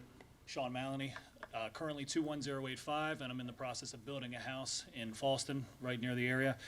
So I'm also owner of SM Mechanical, and I'm president of Heating and Air Conditioning Contractors of Maryland, where we currently have over 400 students in our apprenticeship program, including at Harford Community College. We have no problem finding jobs for our people with or without these data centers. The way that I've always loved Harford County when I've moved here, which I've lived here for 27 years now, and I'm planning on dying here. That's how much I love this county. Part of it is because of how much of a balance there is. It's great to be able to live close enough to the city if I want to go to the city, but not be so congested. And some of the things that are so great about this county, like the wetlands, which just recently closed, and now that's going to be very, very overpopulated and put a lot of strain on us. We're also potentially losing Mountain Branch, which is going to put a lot more congestion and strain on the traffic that we currently don't have enough infrastructure for, which is going to affect me personally. The other spin that I want to put on this that people aren't thinking is it's going to be another increase of an indirect tax that people aren't realizing. When I say that we have enough people that are going into the trades right now, they have the option of staying local and working for small businesses like mine, and also going far if they want to go for the union benefits that go with it, and they have to trade off. They have to trade to drive further, for those extra benefits that they get, or they can stay home and they can work for a company like mine and a lot of other small businesses. If a data center comes, it's going to absorb a lot of our jobs to where they are going to poach our employees. And then that indirect tax, which most people aren't realizing, is think about how much more expensive it is to have an HVAC system changed out in your house or plumbing work done. It has literally doubled since COVID because we lost a lot of our workforce. If we have our employees poached, I can guarantee you that everything that you're doing right now that you're already complaining about, that has gotten outrageously expensive to the point that you can't afford it, on top of your outrageously high utility bills, you will be paying much, much more for everyday services that small businesses like mine provide, because we will have to overpay our employees to keep them, which will indirectly result in higher fees for you to live in your own homes. Thank you, sir. Stephanie Handler, followed by Michael Morowski and Marvin Shiflett.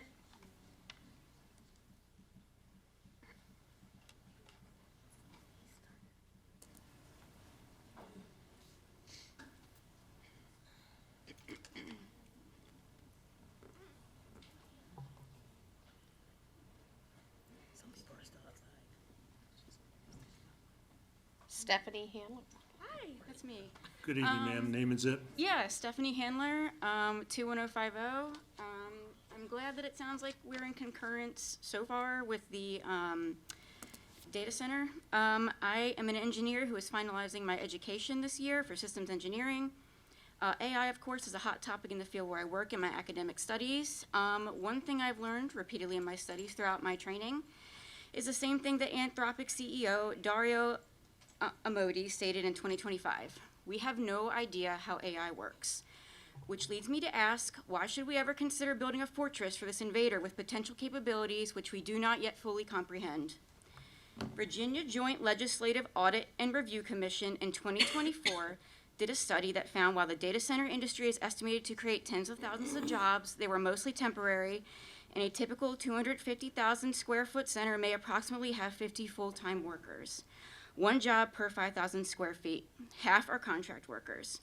Fortune reports that data centers are dealing hidden damage to environmental and public health, costing the economy $25 billion every year. And by an analysis published by Good Jobs First, a progressive advocacy and economic research group, at least 10 states are losing more than $1 million a year in revenue owing to data center tax breaks. The report noted that in the dozens of states currently offering tax incentives to data centers, only 14 do not disclose revenue losses. And finally, per the Environmental Protection Agency, a data center can use up to 5 million gallons of water every day, as much as 16,000 plus average U.S. households. Generating the electricity to keep data centers powered up requires additional millions of gallons of water, which just so happens to be more than what is used for cooling it in the first place. That is my speech. I had more, but it sounds like, mostly in concurrence, so I just want to give the facts. Thank you, ma'am. That's it. Thank you.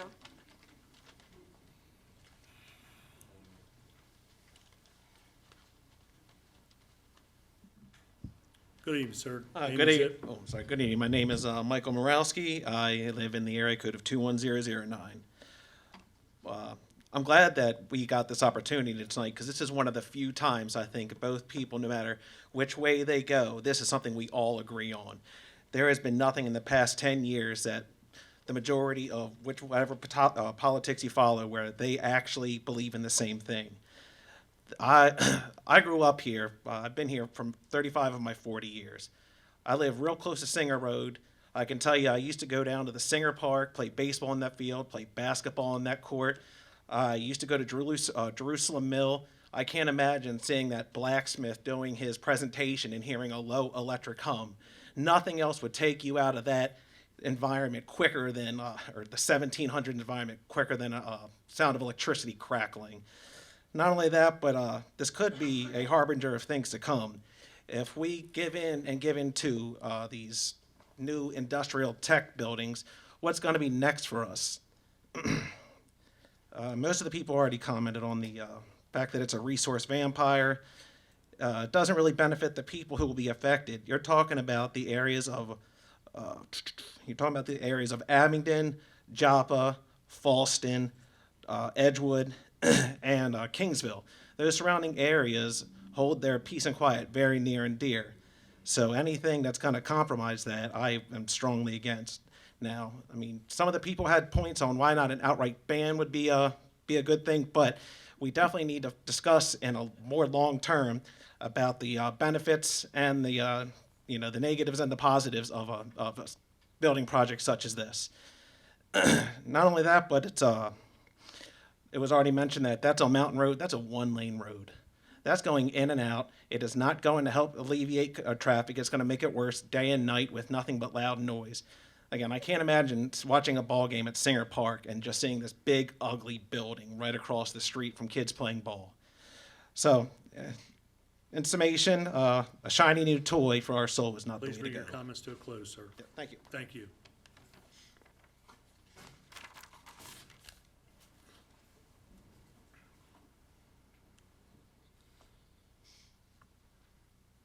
Good evening, ladies and gentlemen, and everyone, for allowing me to speak tonight. I'm the new kid on the block. I've only been here for 2 years, but it's my favorite place in the whole world. So I'm going to write to you just what I'm going to read you, what I wrote when I found out. I need your name and zip I'm first. sorry, excuse me. My name is James Marvin Shiflett, 21085. My backyard is Mountain Branch. They want to turn the 265-acre agricultural property next to our home into a mega data center campus. We bought this place to feel like we were safely nestled in the woods, like our little piece of paradise could be somehow protected from the savage onslaught of progress. I've spent the past 2 years giving each moment of my free time I have to cultivating my yard.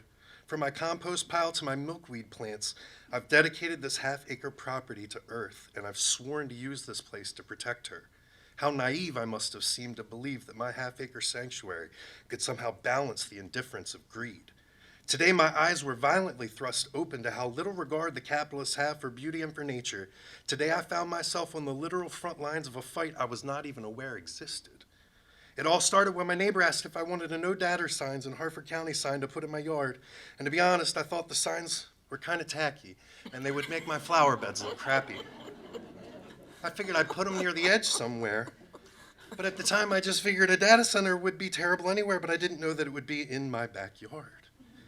When they walked across the street to drop off the signs, the neighbors began to talk about the activism developing around resisting this center. And still blissfully unaware that my backyard was the proposed site, I was excited but surprised by the neighborhood interest in fighting off these, what I thought to be imagined data centers. But deep inside of me is this kid who still wants a better world, who loves a fight like this, so I thought this is right up my alley. I began to realize, though, that as they talk, the paradise that envelops my property is ground zero for this post-industrial technological wasteland over which we are fighting. This is my fight.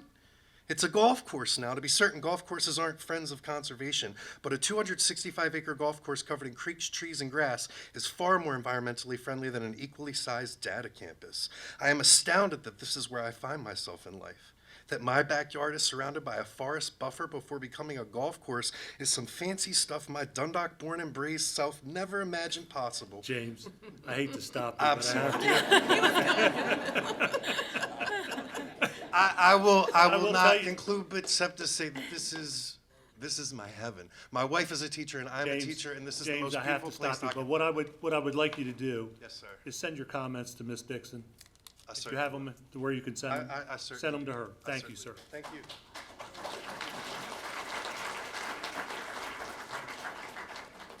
Thank you. Lisa Mathis, followed by Justine Hendricks and Terry McGurk.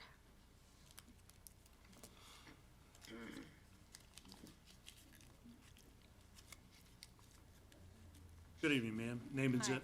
Lisa Mathis, 21085. I have to confess, I was hoping you weren't going to call my name at this point. But I had a lot of things to say, but some people have said them.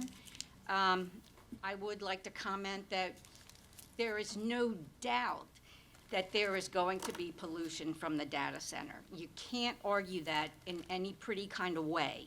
There is going to be noise, there's going to be water usage, there's going to be water pollution, air pollution, light pollution, all of that.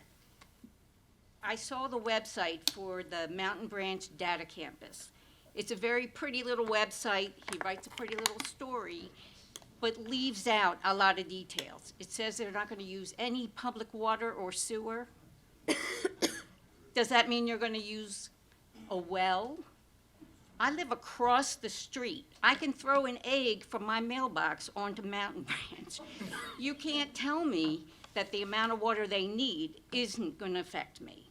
I've seen multiple homes on my street get new wells in the last few years. It's, you know, it's an issue. I appreciate that some people want to have a temporary job, a 2 or 3 year job, but at what cost? At what cost to the community that surrounds Mountain Branch? I think we've been good neighbors. I haven't seen any hoodlums down there, you know, messing up the holes or, you know, throwing stuff on the putting greens. We've been good neighbors, and we're not getting it back. Once you develop property in Harford County, you never get the green back. It's gone. And I'd just like to end saying that more people will be hurt by this than people that will benefit. Thank you, ma'am.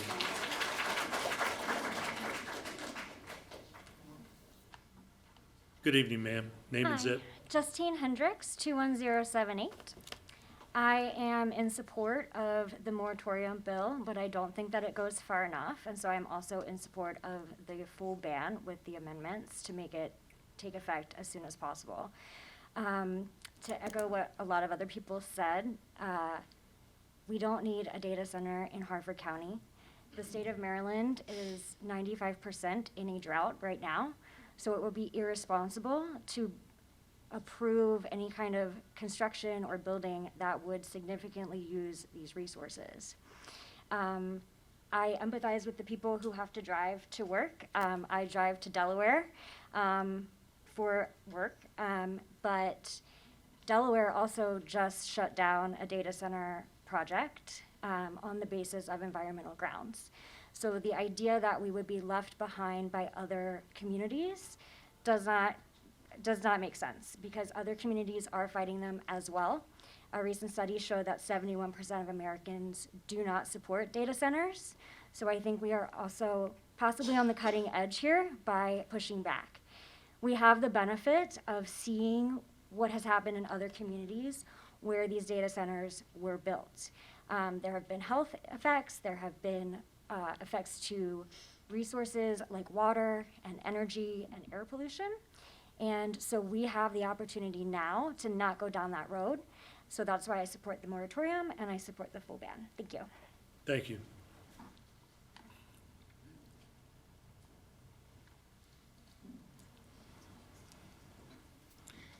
Good evening, ma'am. Name and zip? Terry McGurk, 21015. I'm a fifth-generation Harford County born and raised on the historic Aldney Farm, which is steps away from where they're planning this data center. I'm taking a little bit of a different approach.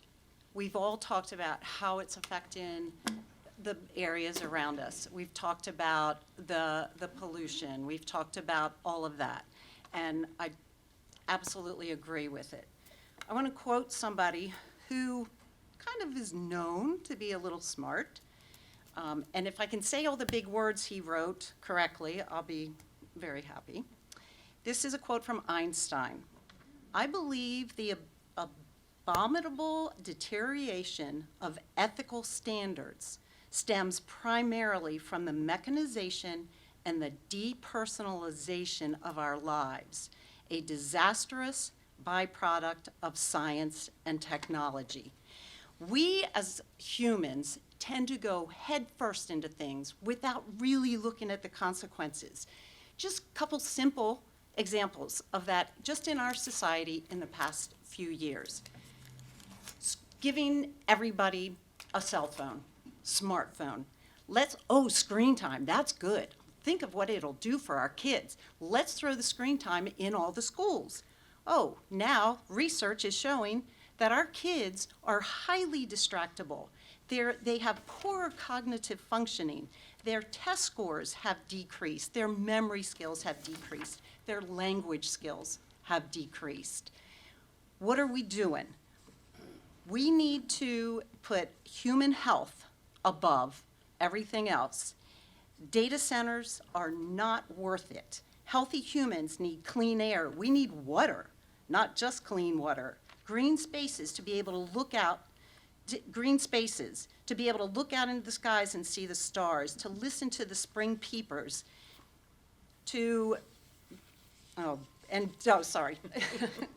listen to the spring peepers and the birds. Once we sell our health and of ourselves. Please bring your comments to a close, ma'am. Yeah, and the health of our land to the data centers, we never get it back. It's not worth it. Thank you, ma'am. Thank you. Kate Perry, followed by Elliot Hernicker and Bill Montanari.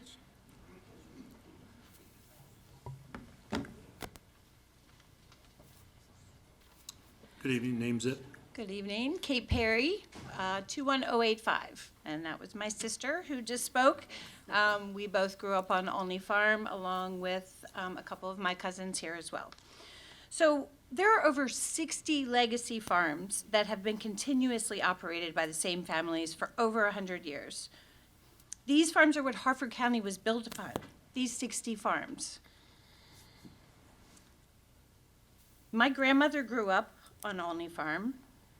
Olney Farm is one of those 60.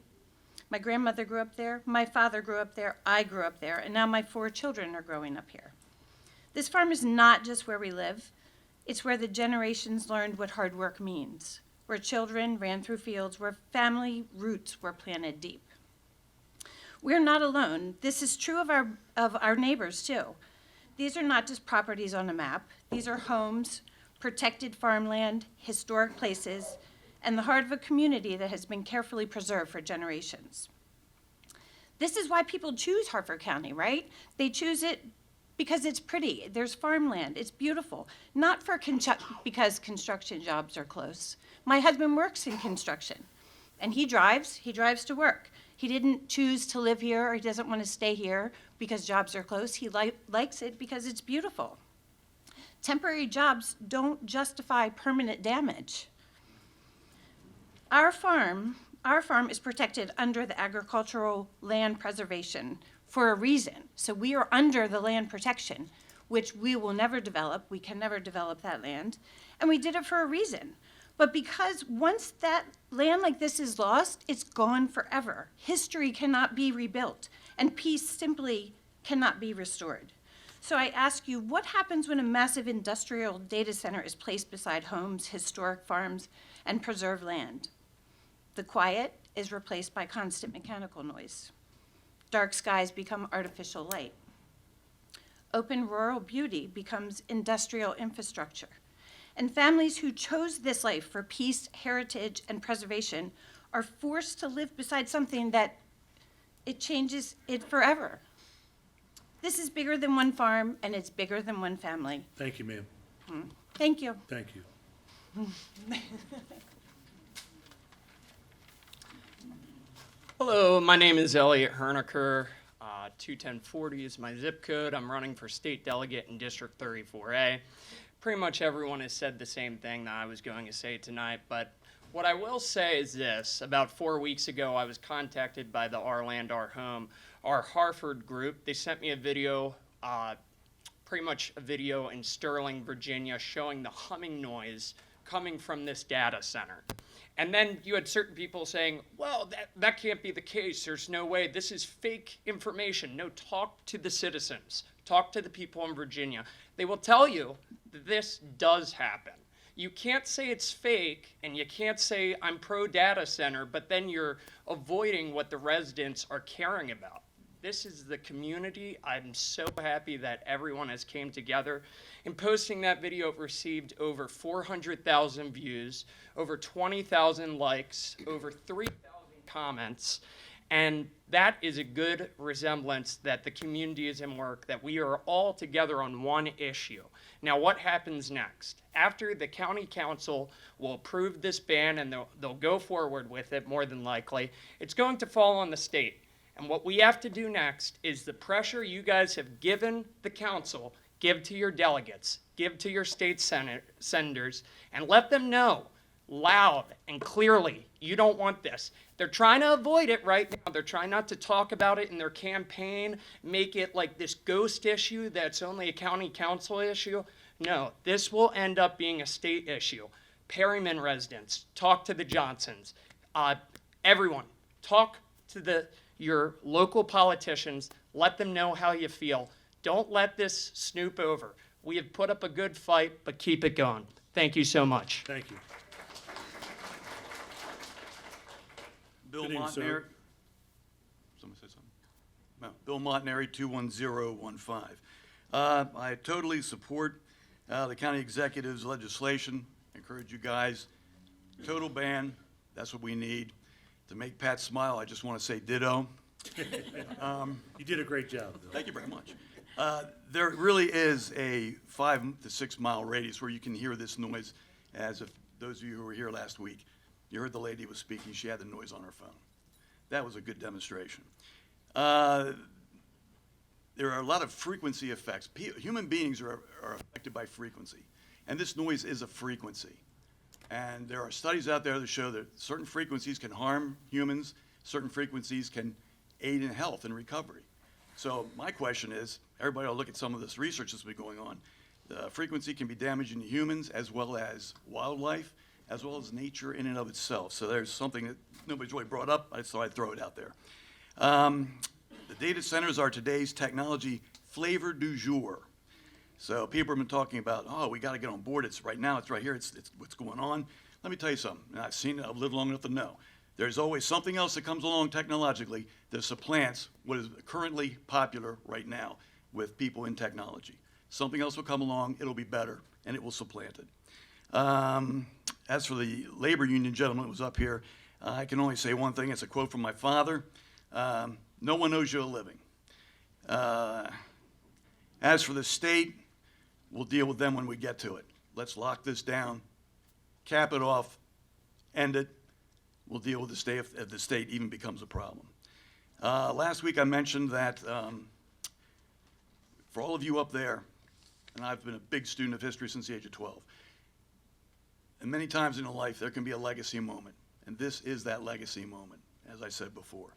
One thing I forgot to say last week was, in keeping with the 250th anniversary of this country, ask yourself this question: do you want to be a George Washington, or do you want to be a Benedict Arnold? Thank you, guys. Matthew Hebner, followed by Judy Stiles.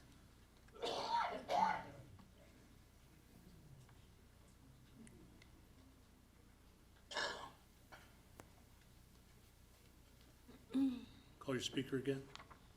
Matthew Hebner, followed by Judy Stiles.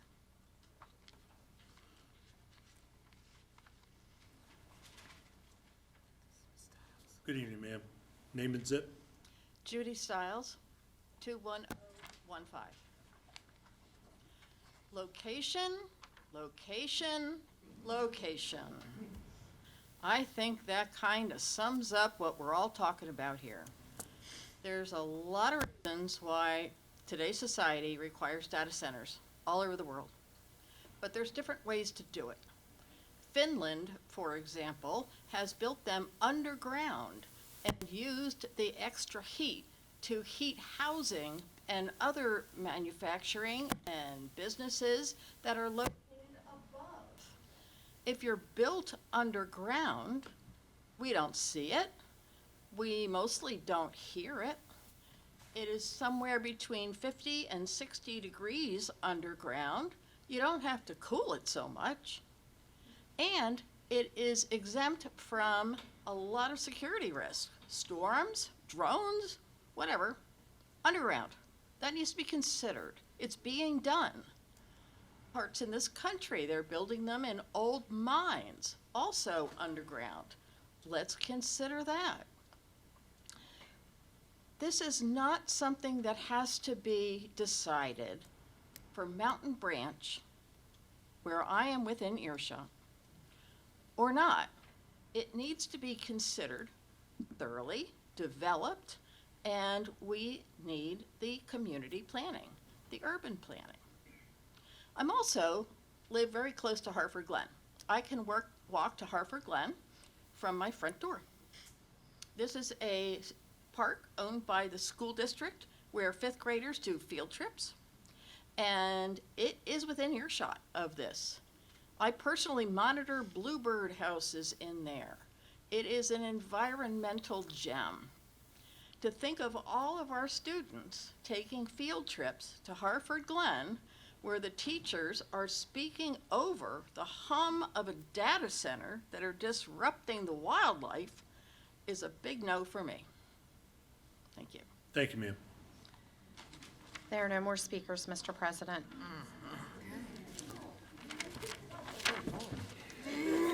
With no more speakers, this will conclude this public hearing, and this will be considered at a later date. Thank you. We're going to take a short recess. Good evening, Chair. Calls to order Legislative Session Day 26-016. I would ask you to please join us in standing for the pledge, followed by the opening prayer. I pledge allegiance to the flag of the United States of America and to the republic for which it stands, one nation, under God, indivisible, with liberty and justice for all. Heavenly Father, as we gather in these chambers this evening we continue to honor and remember our fallen heroes. We offer up our sincere gratitude to the brave members of our military who have devoted and sacrificed their lives to defend and protect us and our freedoms. May their families be blessed with your solace, strength, and peace. In recognition of National EMS Week, Lord, we ask that you continue to watch over our EMS volunteers and personnel, as well as our men and women in uniform, first responders, law enforcement, and this council. Grant this council the wisdom and knowledge needed to legislate on behalf of the citizens of Harford County. We pray these things and more in your most holy name. Amen.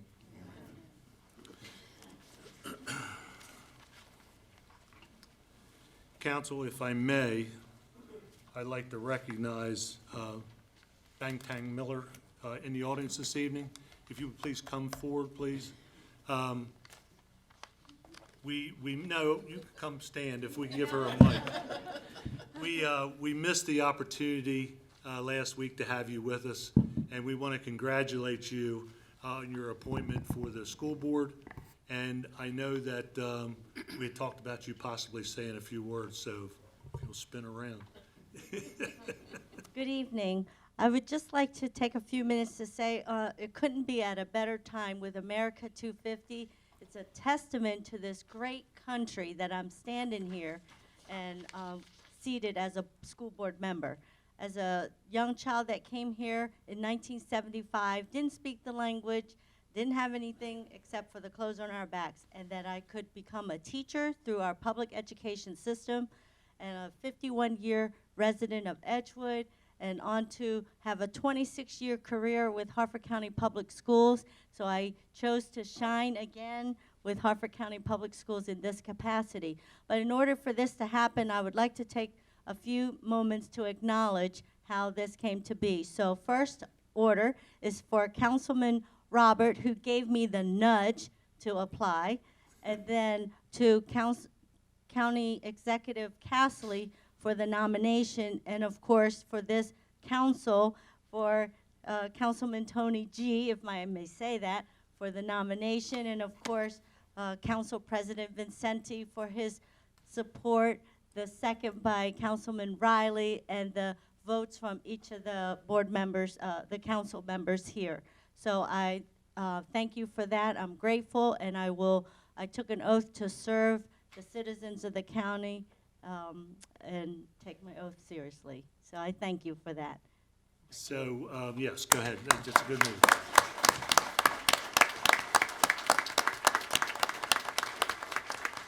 So I just wanted to say, I know that all the members of the council have had an opportunity to work with you over the years. I know just getting elected in 2014, 2015, I had an opportunity to meet you and work on several different projects, especially when we started our Route 40 revitalization program committee. And so been a strong fan of yours ever since.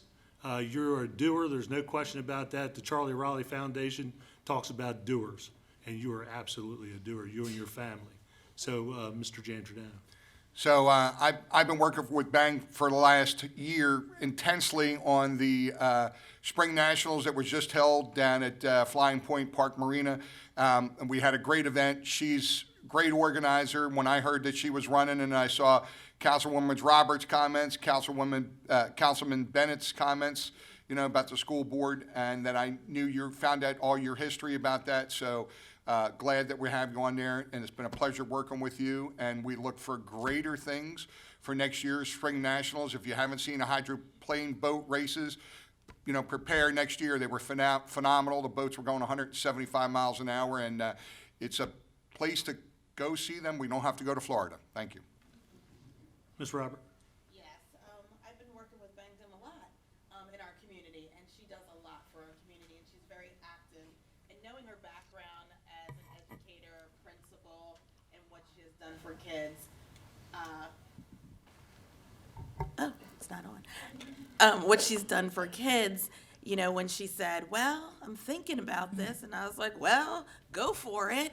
And that's how the conversation went, because I think she'd be a great asset to the board. So congratulations again.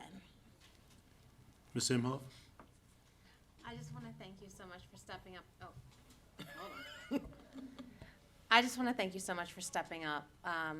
You know, there's been so much that our Harford County Public Schools has gone through this year, and it has been so reassuring to see someone of your involvement being willing to step up and take the time and learn the steps and learn the processes and make it better.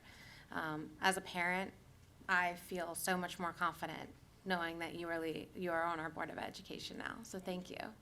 Thank you, Ms. Imhoff. Ms. Sottles? Thank you. I would just like to thank you for stepping up to this position, and when I saw your name come across, I was grateful. So thank you.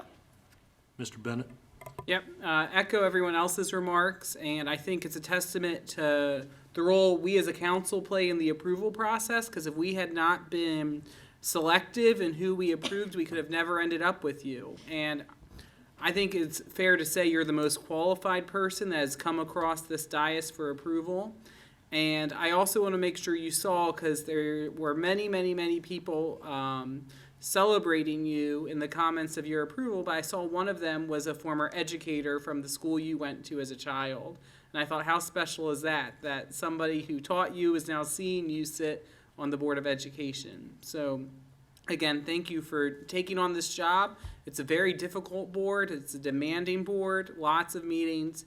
We think this is a long meeting, but this is probably the typical length for a Board of Education meeting. So again, just thank you for taking on that job, and I hope the community appreciates what a sacrifice that is.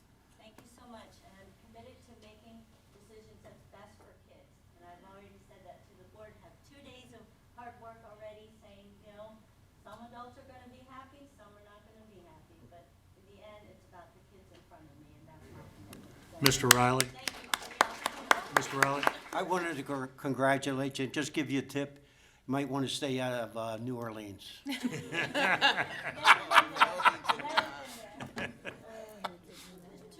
to go anywhere. Thank you, Ben. Thank you. Thank you.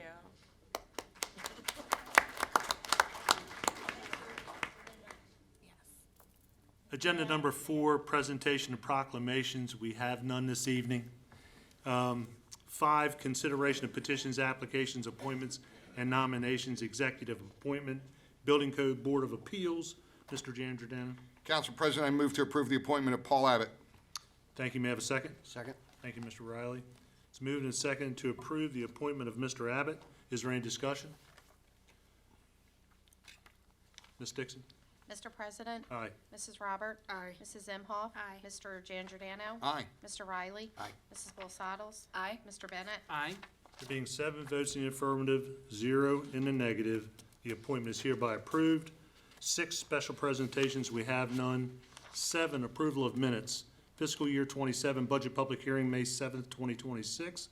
Legislative day 25-015, May 12th, 2026. Fiscal year budget public hearing, May 13th, 2026. Are there any corrections to the minutes?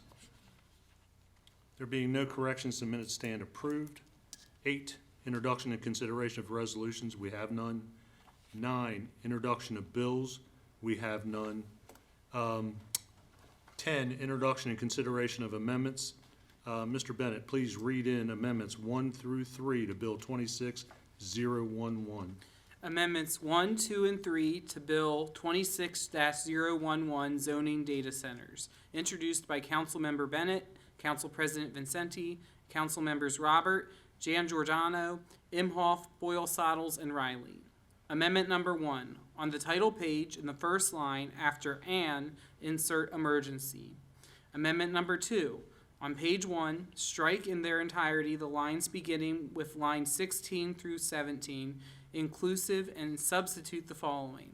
Section 2, and be it farther enacted that this act is declared to be an emergency necessary to protect the health, safety, and welfare of citizens of Harford County from exposure to long-term negative environmental and financial impacts data centers impose on surrounding communities.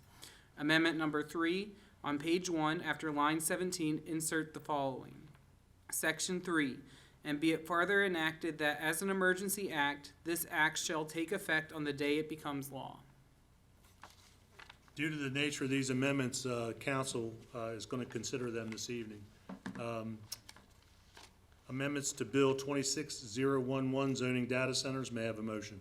Council President, I move to approve amendments 1, 2, and 3 to Bill 26-011. Thank you. May I have a second? Second. Thank you, Mr. Riley. Been moved and seconded to approve the amendments 1 through 3 to Bill 26011. Any more discussion? Ms. Imhoff? I think everyone on this council and everyone in this community has heard all of the concerns. We've all had to do our individual research.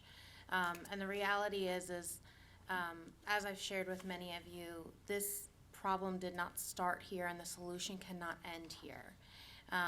It is crucial to be able to engage with our state legislatures to ensure that we don't get steamrolled like many of us have already been in regards to the solar farms.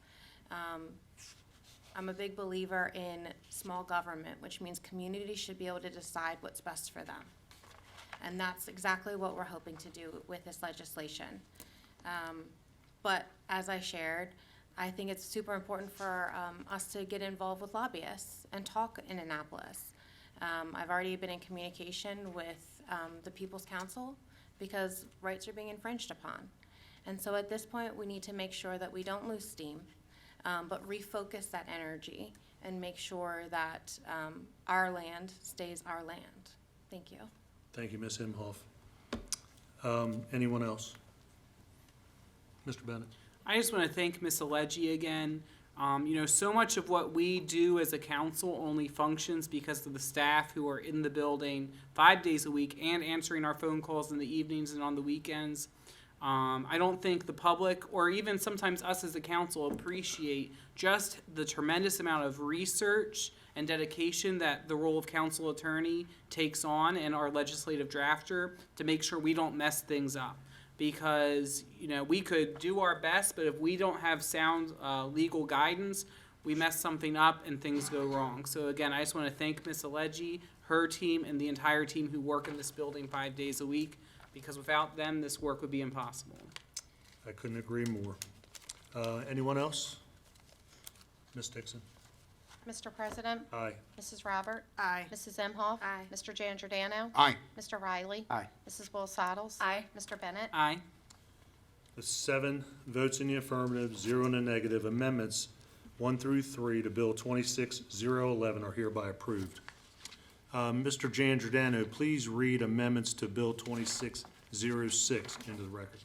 Amendments 1 and 2 to Bill 26-006, Annual Budget and Appropriation of Ordinance, introduced by Council President Vincenti. Amendment 1 on page 11, line 5, strike $1,290,522 and substitute $1,040,522. Amendment 2 on page 36 and line 16, strike $10 million and substitute $5 million. Thank you. Agenda number 11, call for final reading of bills. Mr. Bennett? Council President, I move to withdraw Bill 26-005, moratorium data centers as amended. Thank you. 12, enrollment of bills. We have none. I'm sorry, what am I talking about? Oh, yeah, I'm sorry. I thought we just pulled it. Second, yeah, I'll second it. I'll second it. Yep. Exhibit B of how important Ms. Alegi is. 26005 was amended last week, so because of that, because council took action, it's now your bill as a body, and it's got to actually be a motion to withdraw the bill, that's all. So he moved it, it was seconded, discussion and vote. Yep. Is there any discussion? Ms. Dixon? Mr. President? Aye. Mrs. Robert? Aye. Mrs. Imhoff? Aye. Mr. Jan Giordano? Aye. Mr. Riley? Aye. Mrs. Will Saddles? Aye. Mr. Bennett? Aye. There being 7 votes in the affirmative, 0 in the negative, Bill 26005 has been pulled. 12, enrollment of bills, we have none. 13, unfinished business, we have none. 14, new business, Harford Community College fiscal year 26 budget transfer. Ms. Jackson.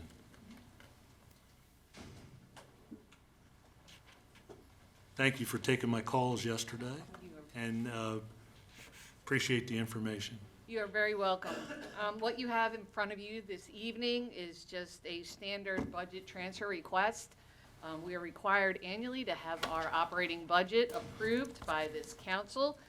When we approve the budget, we put our expenditures into special functions where we're going to spend that money. In a perfect year, we'd be spot on, but that rarely happens. So at, midway through the year and then towards the end of the year, we look where we have shortfalls and where we have overages and where we need to move some funds. This year, obviously, was a big snow year. So we had to take some money from other areas where we had some vacancies and move that money there. We've also seen an increase in our waiver expenses for dual enrollment and seniors. And we've also felt the need to increase some of our college-sponsored scholarships to meet the needs of the students that we're serving. Thank you. Anyone have any questions of Ms. Jackson? This is something that we do on a regular basis when needed. I think it's something that we need to take action on this evening. So may I have a motion? Council President, I move to approve the fiscal year 26 budget transfer request. Thank you. May I have a second? Second. Ms. Sottles.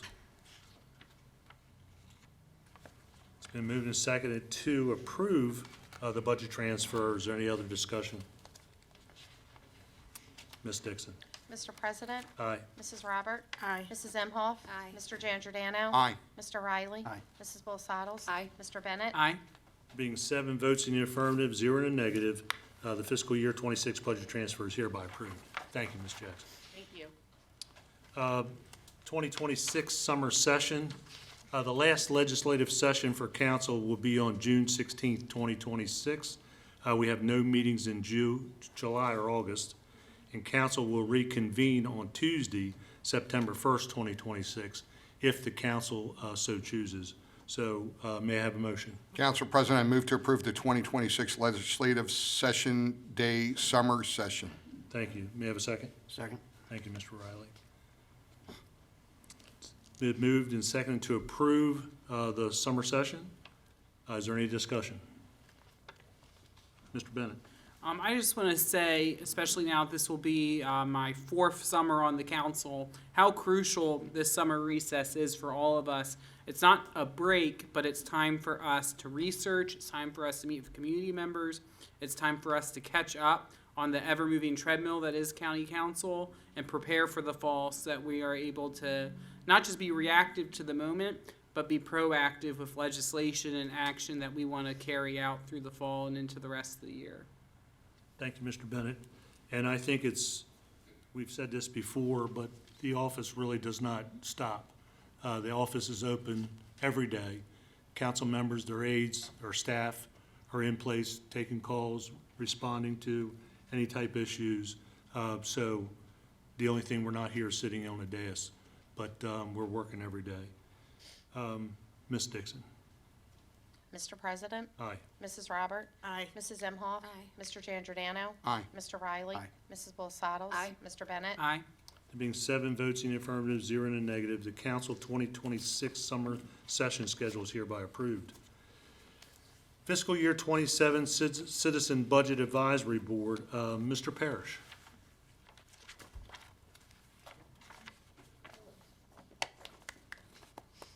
Mr. Tibbs. I brought a couple with me this I year. see that, Ms. Lynch. And before you start, I think it's important for us to recognize the importance of the role that you all play throughout the budget process. We receive this budget on April the 15th by charter every year, and our work sessions started, I believe, on the 23rd, if I'm not wrong, if I remember correctly. And a $1.5 billion budget, it's a lot of work to go through it, so we really appreciate their help. So, Mr. Parrish, whenever you're ready. Ditto. Ditto. So I have just quick introductions. I have Mr. Roy Lynch and Mr. Robert Tibbs here with me this evening. Two others representing the board of us that helped all of you out. So I do appreciate all of your representatives and all of the work that they put into this and put into this report itself. So good evening, Council President Vincenti, members of the County Council. Thank you for the opportunity to submit this report. The members of the Citizens Budget Advisory Board are proud to have been appointed for fiscal year 27. We feel it is important for the citizens of Harford County to know that we are a board consisting of individuals from many different backgrounds, all with knowledge, familiarity, and understanding of the county budgeting process. Our members bring experience in real estate, agriculture, education, emergency services, government, business, banking, accounting, and finance. The county enters fiscal year 27 in strong financial position relative to prior years. Revenues continue to perform above expectations, increasing by approximately 8.3% this year. Income tax, which typically grows at a rate of approximately 6%, experienced an increase of 17% in fiscal year 26. The creation of the Revenue Volatility Fund further demonstrates the administration's recognition of this sustained growth and should provide a safeguard against potential reductions in state funding. While these trends are encouraging, we caution against assuming that this level of growth will continue indefinitely and encourage prudent long-term planning. We listened to testimony from the various department heads and met in private to discuss matters related to the fiscal year 27 budget. During those discussions, we developed this report, which we present to you this evening. We anticipate that you will take our thoughts into consideration as you continue through the budget process. We would like to acknowledge several positive aspects of the proposed budget. The inclusion of a 3% salary increase, along with a $2,000 merit increase for all employees, including grant-funded employees, reflects a continued investment in the county workforce. We also recognize the decision to meet the Health Department's request for a 4% increase, as well as fully funding the library's operating budget request for the first time. Additionally, fully meeting the community college's request after 3 consecutive years of flat funding is a positive step towards supporting higher education and workforce development in Harford County. While these actions are commendable, there remain several areas where we believe additional attention and funding are warranted. We continue to have concerns regarding funding for the Humane Society. The current level of funding does not appear to meet the county's contractual obligations. We recommend that outstanding invoices be addressed and that the memorandum of understanding be revisited and updated to reflect current conditions and expectations. Providing additional funding to the Humane Society helps the county meet its mandated responsibility to ensure animal control services. Funding for Harford County Public Schools remains a significant concern. While overall student enrollment may be declining, the increasing population of students requiring additional services, including those in special education, free and reduced meal programs, and English learner programs, has materially changed the needs of the school system. We recommend that funding be increased to reflect these evolving demands rather than relying solely on overall enrollment figures. Public safety remains a critical priority, and we believe additional investment is necessary. Based on the ongoing salary study, we recommend increasing funding for ambulance corps services. While these increases may be phased in over time, doing so would demonstrate a commitment to these employees and provide a roadmap for future investment in fire and emergency services personnel. We do not want to lose personnel to other jurisdictions. Similarly, the state's attorney plays a vital role in maintaining public safety, and we recommend fully funding their request. Support employees in that office should be treated the same as county employees and receive a 3% salary increase along with a $2,000 merit increase. We also support funding for the addition of 4 new security positions for the courts. Ensuring the safety of judges, staff, and the public is essential and should remain a priority. Security at the courthouse does not exist in all of the courtrooms full-time. This is a troubling issue in today's volatile atmosphere. Keeping our judicial system employees safe should be a budget priority. In considering how to address these needs, we believe there are several opportunities within the current budget framework. We recommend reducing funding allocated for site acquisition. At this time, no specific properties have been identified for a proposed school in the Aberdeen to Havre de Grace area, and as such, the current level of funding appears premature. Additionally, we encourage the county to more consistently utilize bond funding for appropriate capital projects. Pay-as-you-go funding is best suited for smaller projects with a useful life of less than 10 years. Leveraging bond funding where appropriate would reduce the immediate burden on cash reserves. As has been stated, the priority should be to invest in people, not buildings. We also support the continued practice of allocating law department costs to the departments they serve, rather than expanding that department's standalone budget. This approach more accurately reflects the cost of services across government operations. For larger capital initiatives, such as the Workforce Development Center, we recommend spreading costs over multiple years. This approach allows the county to manage financial impact more effectively while still advancing important long-term projects. Looking beyond the current fiscal year, there are several long-term concerns that warrant continued attention.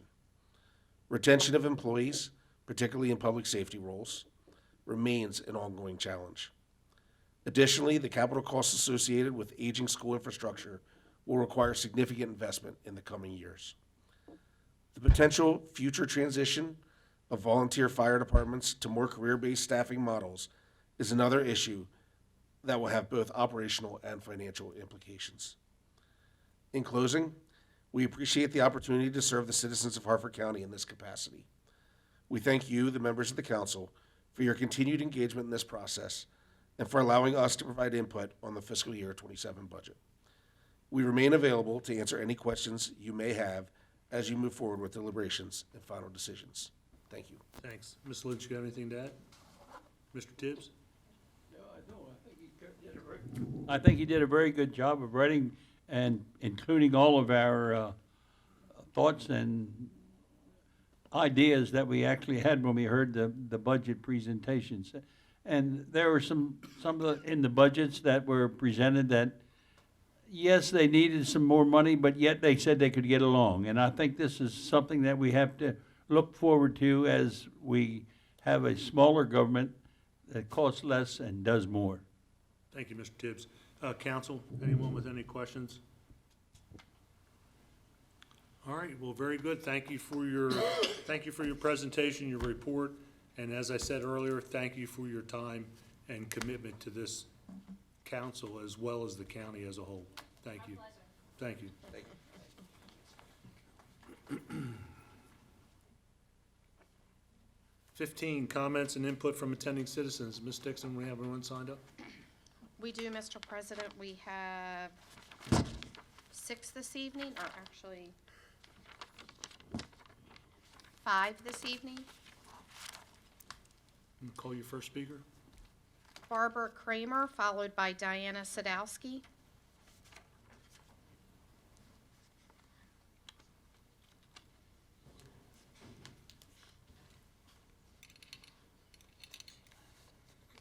Good evening, ma'am. Name and zip. Good evening. I'm Barbara Osborne Kramer. I'm a candidate for county executive in Harford County. Next week is I B need your week. zip code, ma'am. B-E-E. Your zip code, And ma'am. it will be about spelling bees. Ms. Kramer, I And need it- your zip code. 21001. Thank you, ma'am. And it will be about, achievement in spelling bees.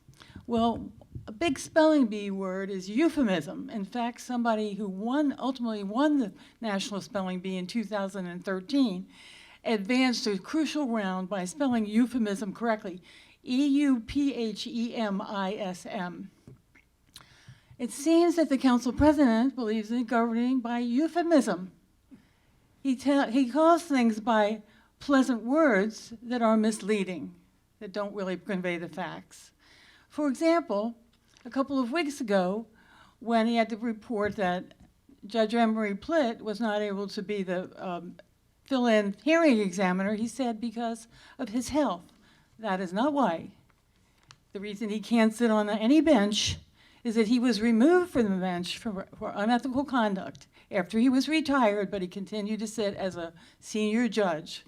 It was not ill health that was preventing him to do it. Now, another euphemism that's been presented here is that people don't have to say their addresses anymore when they speak to the county council because it might make them uncomfortable, the council president said. But that is not why. The reason that people don't have to give their addresses anymore is because it is unconstitutional to demand it of them. And I told him that quite a while ago. I mean, months ago, I said, you cannot require content, or you cannot require us to tell our addresses because it's unconstitutional. It violates the First Amendment. And he ignored me. But then several weeks ago, a commentator on Facebook nailed him with it and showed me and another woman being required to give our addresses before we were required to speak, or were allowed to speak. Well, somebody must have informed him that that commentator on Facebook was in fact correct legally. So he didn't ignore that. He just ignored me before. So now we give our zip codes. But that didn't start until, what was it, last week? He required for an additional week or two that people still give their addresses even though he knew better. Even if he didn't believe me, he came to understand it's unconstitutional to require people to give their addresses. Furthermore, it's unconstitutional to say that people can only speak about this topic and not that topic, and they're still doing that. So I recommend that we require constitutionality to be governing in this chamber. And I was extremely amused to hear the council president speak in a forum last night in Joppatown and say that he was for open, transparent communication. Communication was so important, and yet what has he spent majority of his tenure doing is controlling the communication from the citizens who might Ms. Kramer, well your put time this is up. government on the right path. Thank you.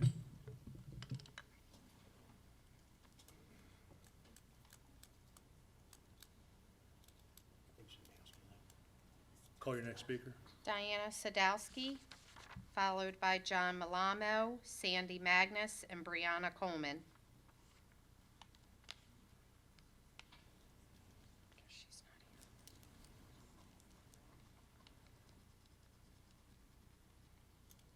Good evening, sir. Well, Name is sir, it? I approached with some temerity. I don't believe Ms. Godowski's here, and I'm You're going to take fine. her place. That's fine. I need your zip code, John. I do too. John P. Malamo, 21015. A property's value is determined by the bundle of rights associated with it, largely the right to use the property. The right to use property is limited by the zoning code. Purpose of the zoning code is succinctly stated in Ambler Realty versus Village of Euclid. Keep the pig in the barnyard, not in the parlor. In Harford County, permitted uses are prescribed in the zoning code. Property uses are permitted as of right by special development, special exception, or temporary use. Any use not thereby described is prohibited. There is a separate case for non-conforming uses. A use permitted by special exception is presumed to be compatible with uses permitted as of right in the area, and by law must be awarded if all requirements are met and is no worse at the location than anywhere else in the district. Special exceptions are awarded for the principal permitted use identified by the application and site plan submitted. Accessory uses customarily associated with the principal use are permitted and must also be shown on the application and site plan. The Zoning Board of Appeals has original jurisdiction over special exceptions. The special exception inures, that is, runs with the property, not the property owner.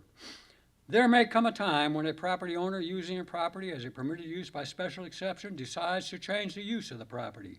Any material use and material change in use must be approved by the Zoning Board of Appeals. The owner would submit an application with the site plan. Department of Planning and Zoning would review and determine whether the proposed use is permitted. If not permitted, would then use the North American Industry Classification System, NAICS code, to determine whether there is a materially similar use in the district. If there is, the regulations governing that materially similar use apply, and the Zoning Board of Appeals would hear the case. If there is no materially similar use, then the use shall be deemed prohibited, a prohibited use in that district, and the process ends there. Distilling all of this, the proposed change of use at Mountain Branch Golf Course requires a Zoning Board of Appeals approved change of use. The Director of Planning and Zoning would follow the process cited above. The proposed change of use is not listed in the permitted use chart. The proposed use is NAICS Code 518210. There is no materially similar use in the permitted use chart, the proposed use, a data center, is a prohibited use under the existing code, and the process ends. No change of use. It does not matter how much lipstick is on that pig. It does not belong in the parlor. Enforce the zoning code. Keep that pig in the barnyard. Good night. Good night, John.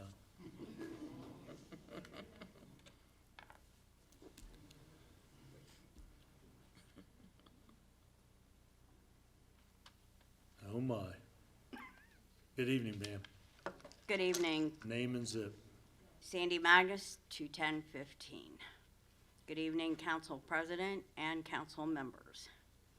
I'm here to say, I hear everyone say, if you want to do something, preserve a farm. But do you know what happens when you preserve a farm? The county and the state get permanent easements on your farms forever. Other programs that we have are very restrictive as well. We signed our easement in 2001 for 18 years with the Maryland State easement. We were not allowed to have public on our property for any reason. No markets, no events, no weddings, no 4-H, no FFA, meetings, nothing. The state, with a stroke of a pen, changed that easement to a perpetual easement. So, if that can happen, I'm here to say, what else can they do in order to change and control? Here in Harford County, we've been at the farmers market in Bel Air for well over 25 years of its 50 years in existence.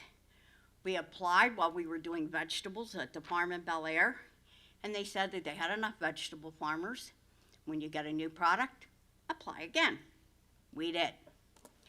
Bel Air Farmers Market is a producer-only market, and it has its own corporation, its own bylaws, and its own board. And the only thing it uses is the county lot to sell their goods. Vendors pay to be at that market and have their license and their products and their insurance.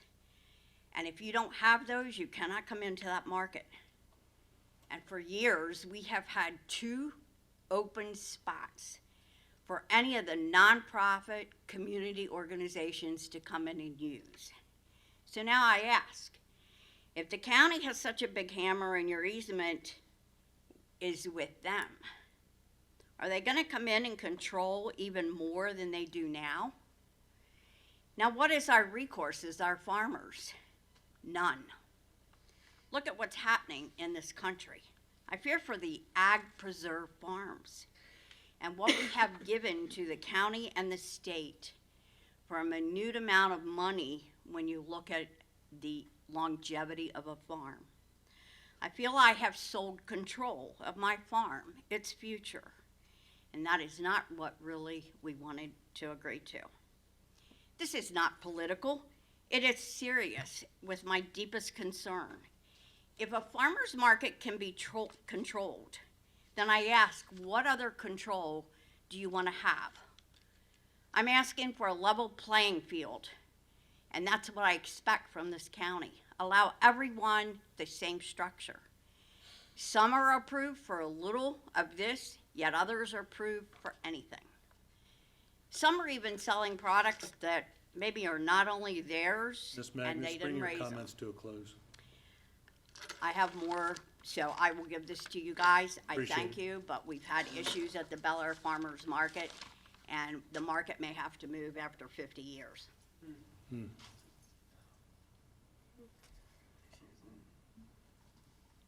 Brianna Coleman.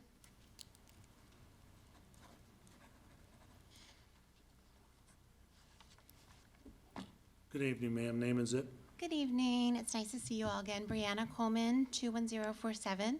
I'd like to thank my council representative, Ms. Imhoff, for expressing her support for the bills regarding data centers.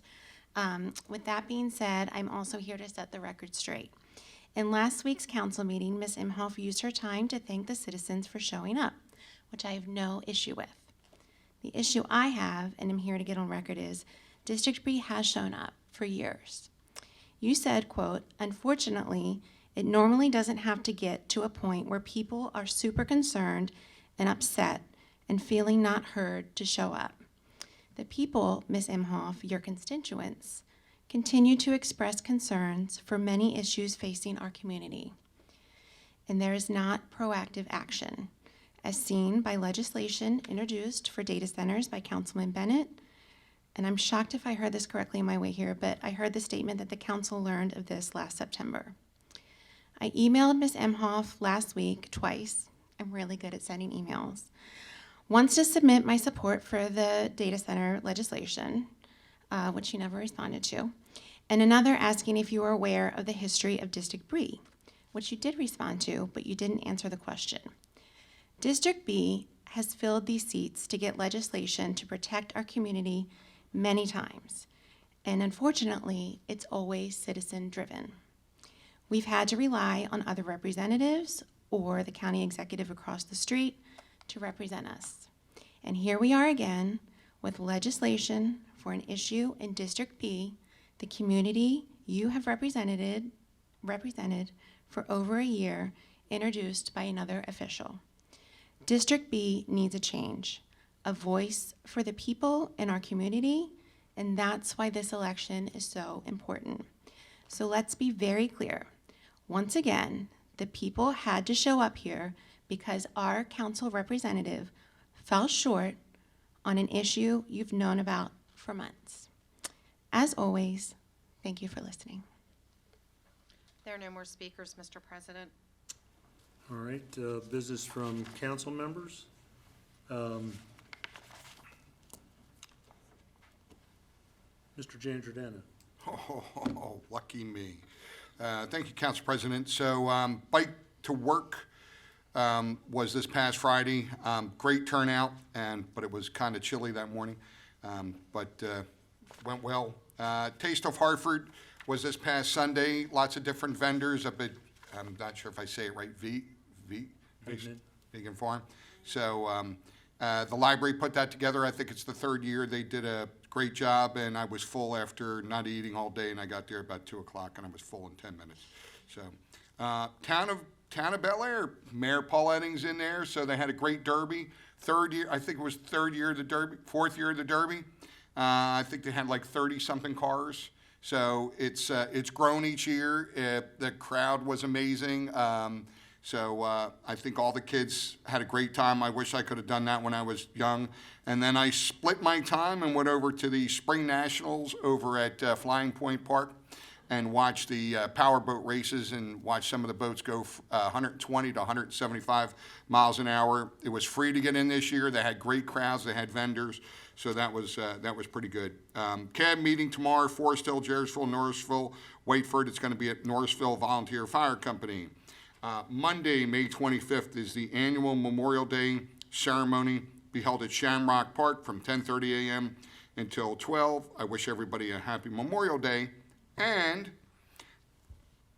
I didn't get an email until the end of March from Bill at Mountain Branch telling me that there was a plan for a data center, just so I set the record straight. Thank you. Thank you, Mr. Giangiordano. Mr. Riley?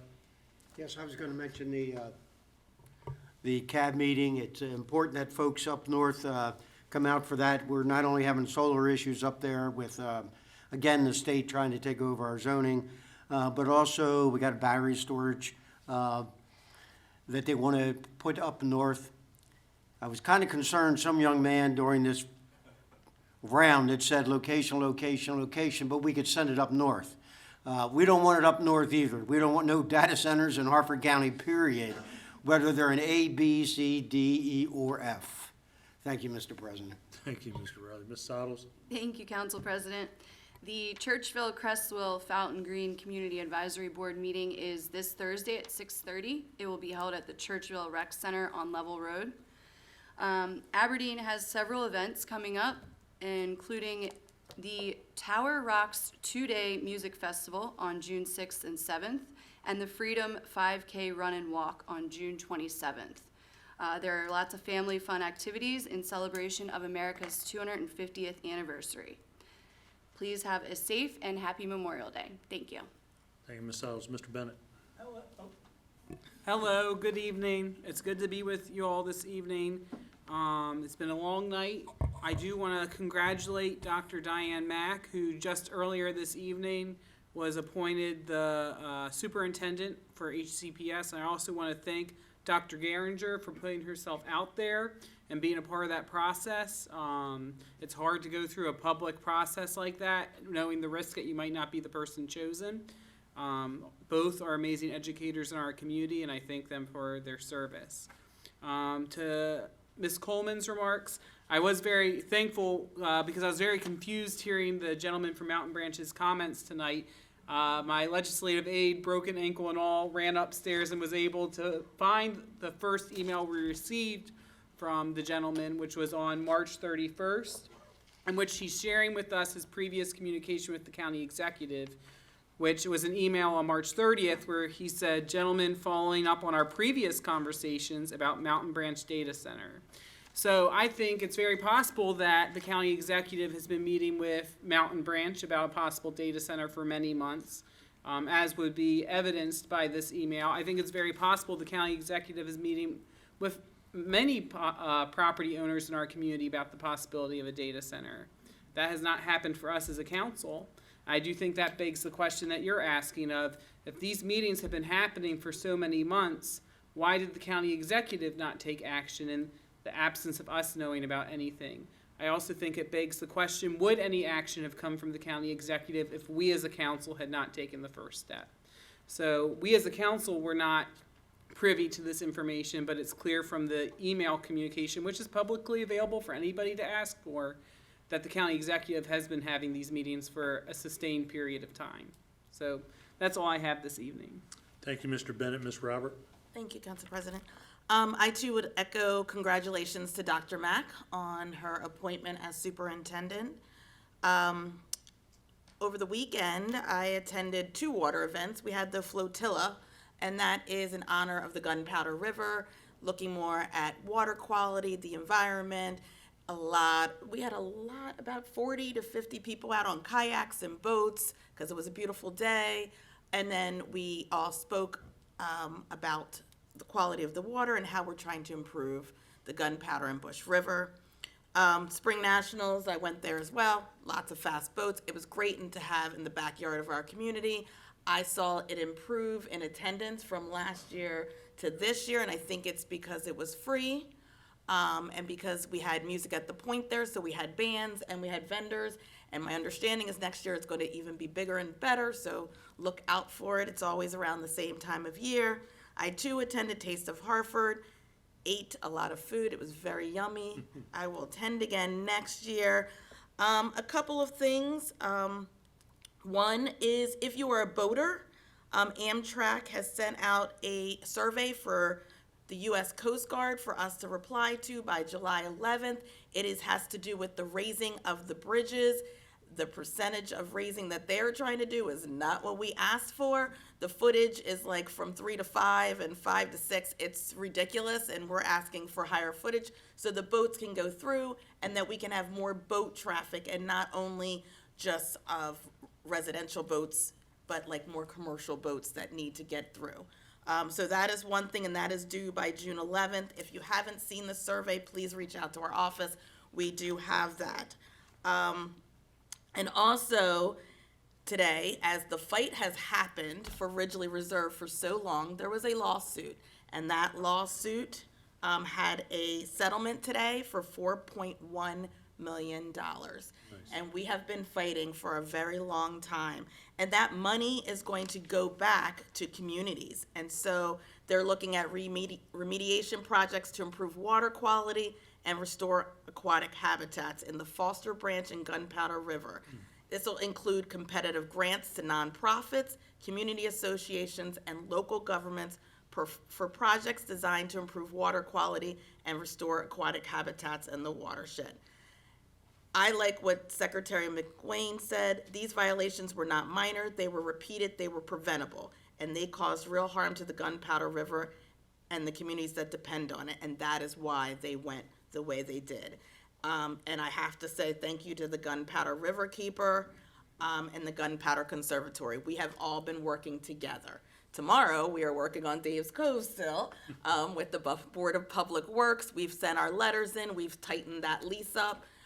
If that lease, and this is what we've been asking for Ridgely Reserve, with that lease, it ends in December 31st, 2029. If they fail to comply with the lease the next day, they get charged $5.1 million. That's the way it should operate, and people should understand that the penalties should affect the business. And so when it affects your business, you realize to do what you need to do to make that work. So with that being said, everyone have a safe and happy Memorial Day weekend. Thank you, Ms. Robert. Ms. Imhoff? Good evening. So on May the 14th, I was able to attend the Abingdon-Emerton Community Advisory Board meeting. On May the 16th, it was my pleasure to celebrate the 10th anniversary of the Kitty Academy of Abingdon. During the celebration, I was honored to present the proclamation recognizing their decade of dedication and providing quality early childhood education and supporting families throughout their community. What's really remarkable about the Kitty Academy of Abingdon is it's not just a child care center. This is a corporation that is training our future teachers. They often have so many high school students who go there to get their first job, to get their foot in the door, and these are high school students who end up leaving to go become teachers. And then they return back to the community. I interacted with quite a few staff members who were there who left to pursue other professions, but loved it so much and loved their company and their kids so much that they came back. And I think that's a true testament to the culture of their program. On March 17th, I attended the Taste of Harford, one, for the food, and two, because it's a great cause. It benefits our Harford County Public Library system. I think it's sold out within 48 hours this year. It was my first time going. Highly recommend. So if you've never been able to go, I highly recommend it for next year. Put it on your radar. This past week, I was also able to participate in one of the panels that Harford County Public Schools had created in regards to community and business leaders in the community to meet with Dr. Geringer and Dr. Mack and really kind of get a better understanding of their leadership abilities and their leadership incentives. It was an honor to be able to be in the room. We had people from churches, businesses, local government, state government, and really being able to give a diverse perspective of these two highly qualified candidates. While the panels had no say in who got appointed, we did give our feedback back to the Board of Education, and they were able to move forward with what they felt was best. Also, just a reminder, it is graduation season. And so if you have a soon-to-be graduate in your life, please encourage them to be safe and to do well, and to always remember that, Harford County has their back. Please also be mindful that the community college is going to be having a lot of traffic over the next couple of weeks. Just be patient. This is already a stressful and exciting time for these families. And so just be mindful that there's going to be a lot of graduations. I think it averages 2 a day for the next week and a half. And just as everyone else has said, I hope everyone has a happy and safe Memorial Day. Thank you, Ms. Imhoff. 17, business from the council president. First thing I want to do is advertise adequate public facilities advisory board meeting Monday, June 8th, 2026 at 6 p.m. Second floor multipurpose room. And then I too had the opportunity to attend several events this past week, starting with served as a guest speaker at the Route 40 Business Association's meeting. I want to thank Leslie Stein and the members for the opportunity. Attended the Havre de Grace Farmers Market. It's always a great time, as well as the Bel Air Market, but this weekend was the Havre de Grace Farmers Market. Attended the Aberdeen Armed Forces Day. Again, great event. The Bel Air Town Derby is always a special event. Taste of Harford. But one of the most important things we did this past week is we attended the adult drug court graduation.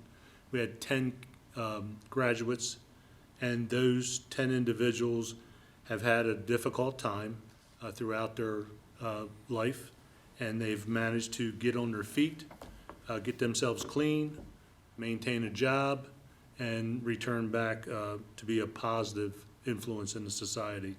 And I think that's a great event to do, and Judge Mahoney does such a great job there with the folks, as well as the entire team. As I said earlier, this is National EMS Week, and I'm going to steal a line from a post that the Susquehanna Hose Company put up, because I think it's very fitting. It says, EMS Week is a time to honor our EMS volunteers and personnel who answer the call day and night, providing life-saving care, compassion, and professionalism to our community during the most critical moments. Also, Ms. Imhoff mentioned graduations, and I think most council members consider it an honor and a privilege to be able to attend graduations. I do my best to attend every graduation. We have 3 coming up this week: Harford Community College, C. Milton Wright, and Harford Tech. We will be on the stage for all of them. And then finally, I too want to wish everyone a safe and happy Memorial Day weekend, but also want to make sure you don't forget the reason why we celebrate Memorial Day and honor our fallen heroes. And with that, we'll go ahead and adjourn this meeting. Thank you.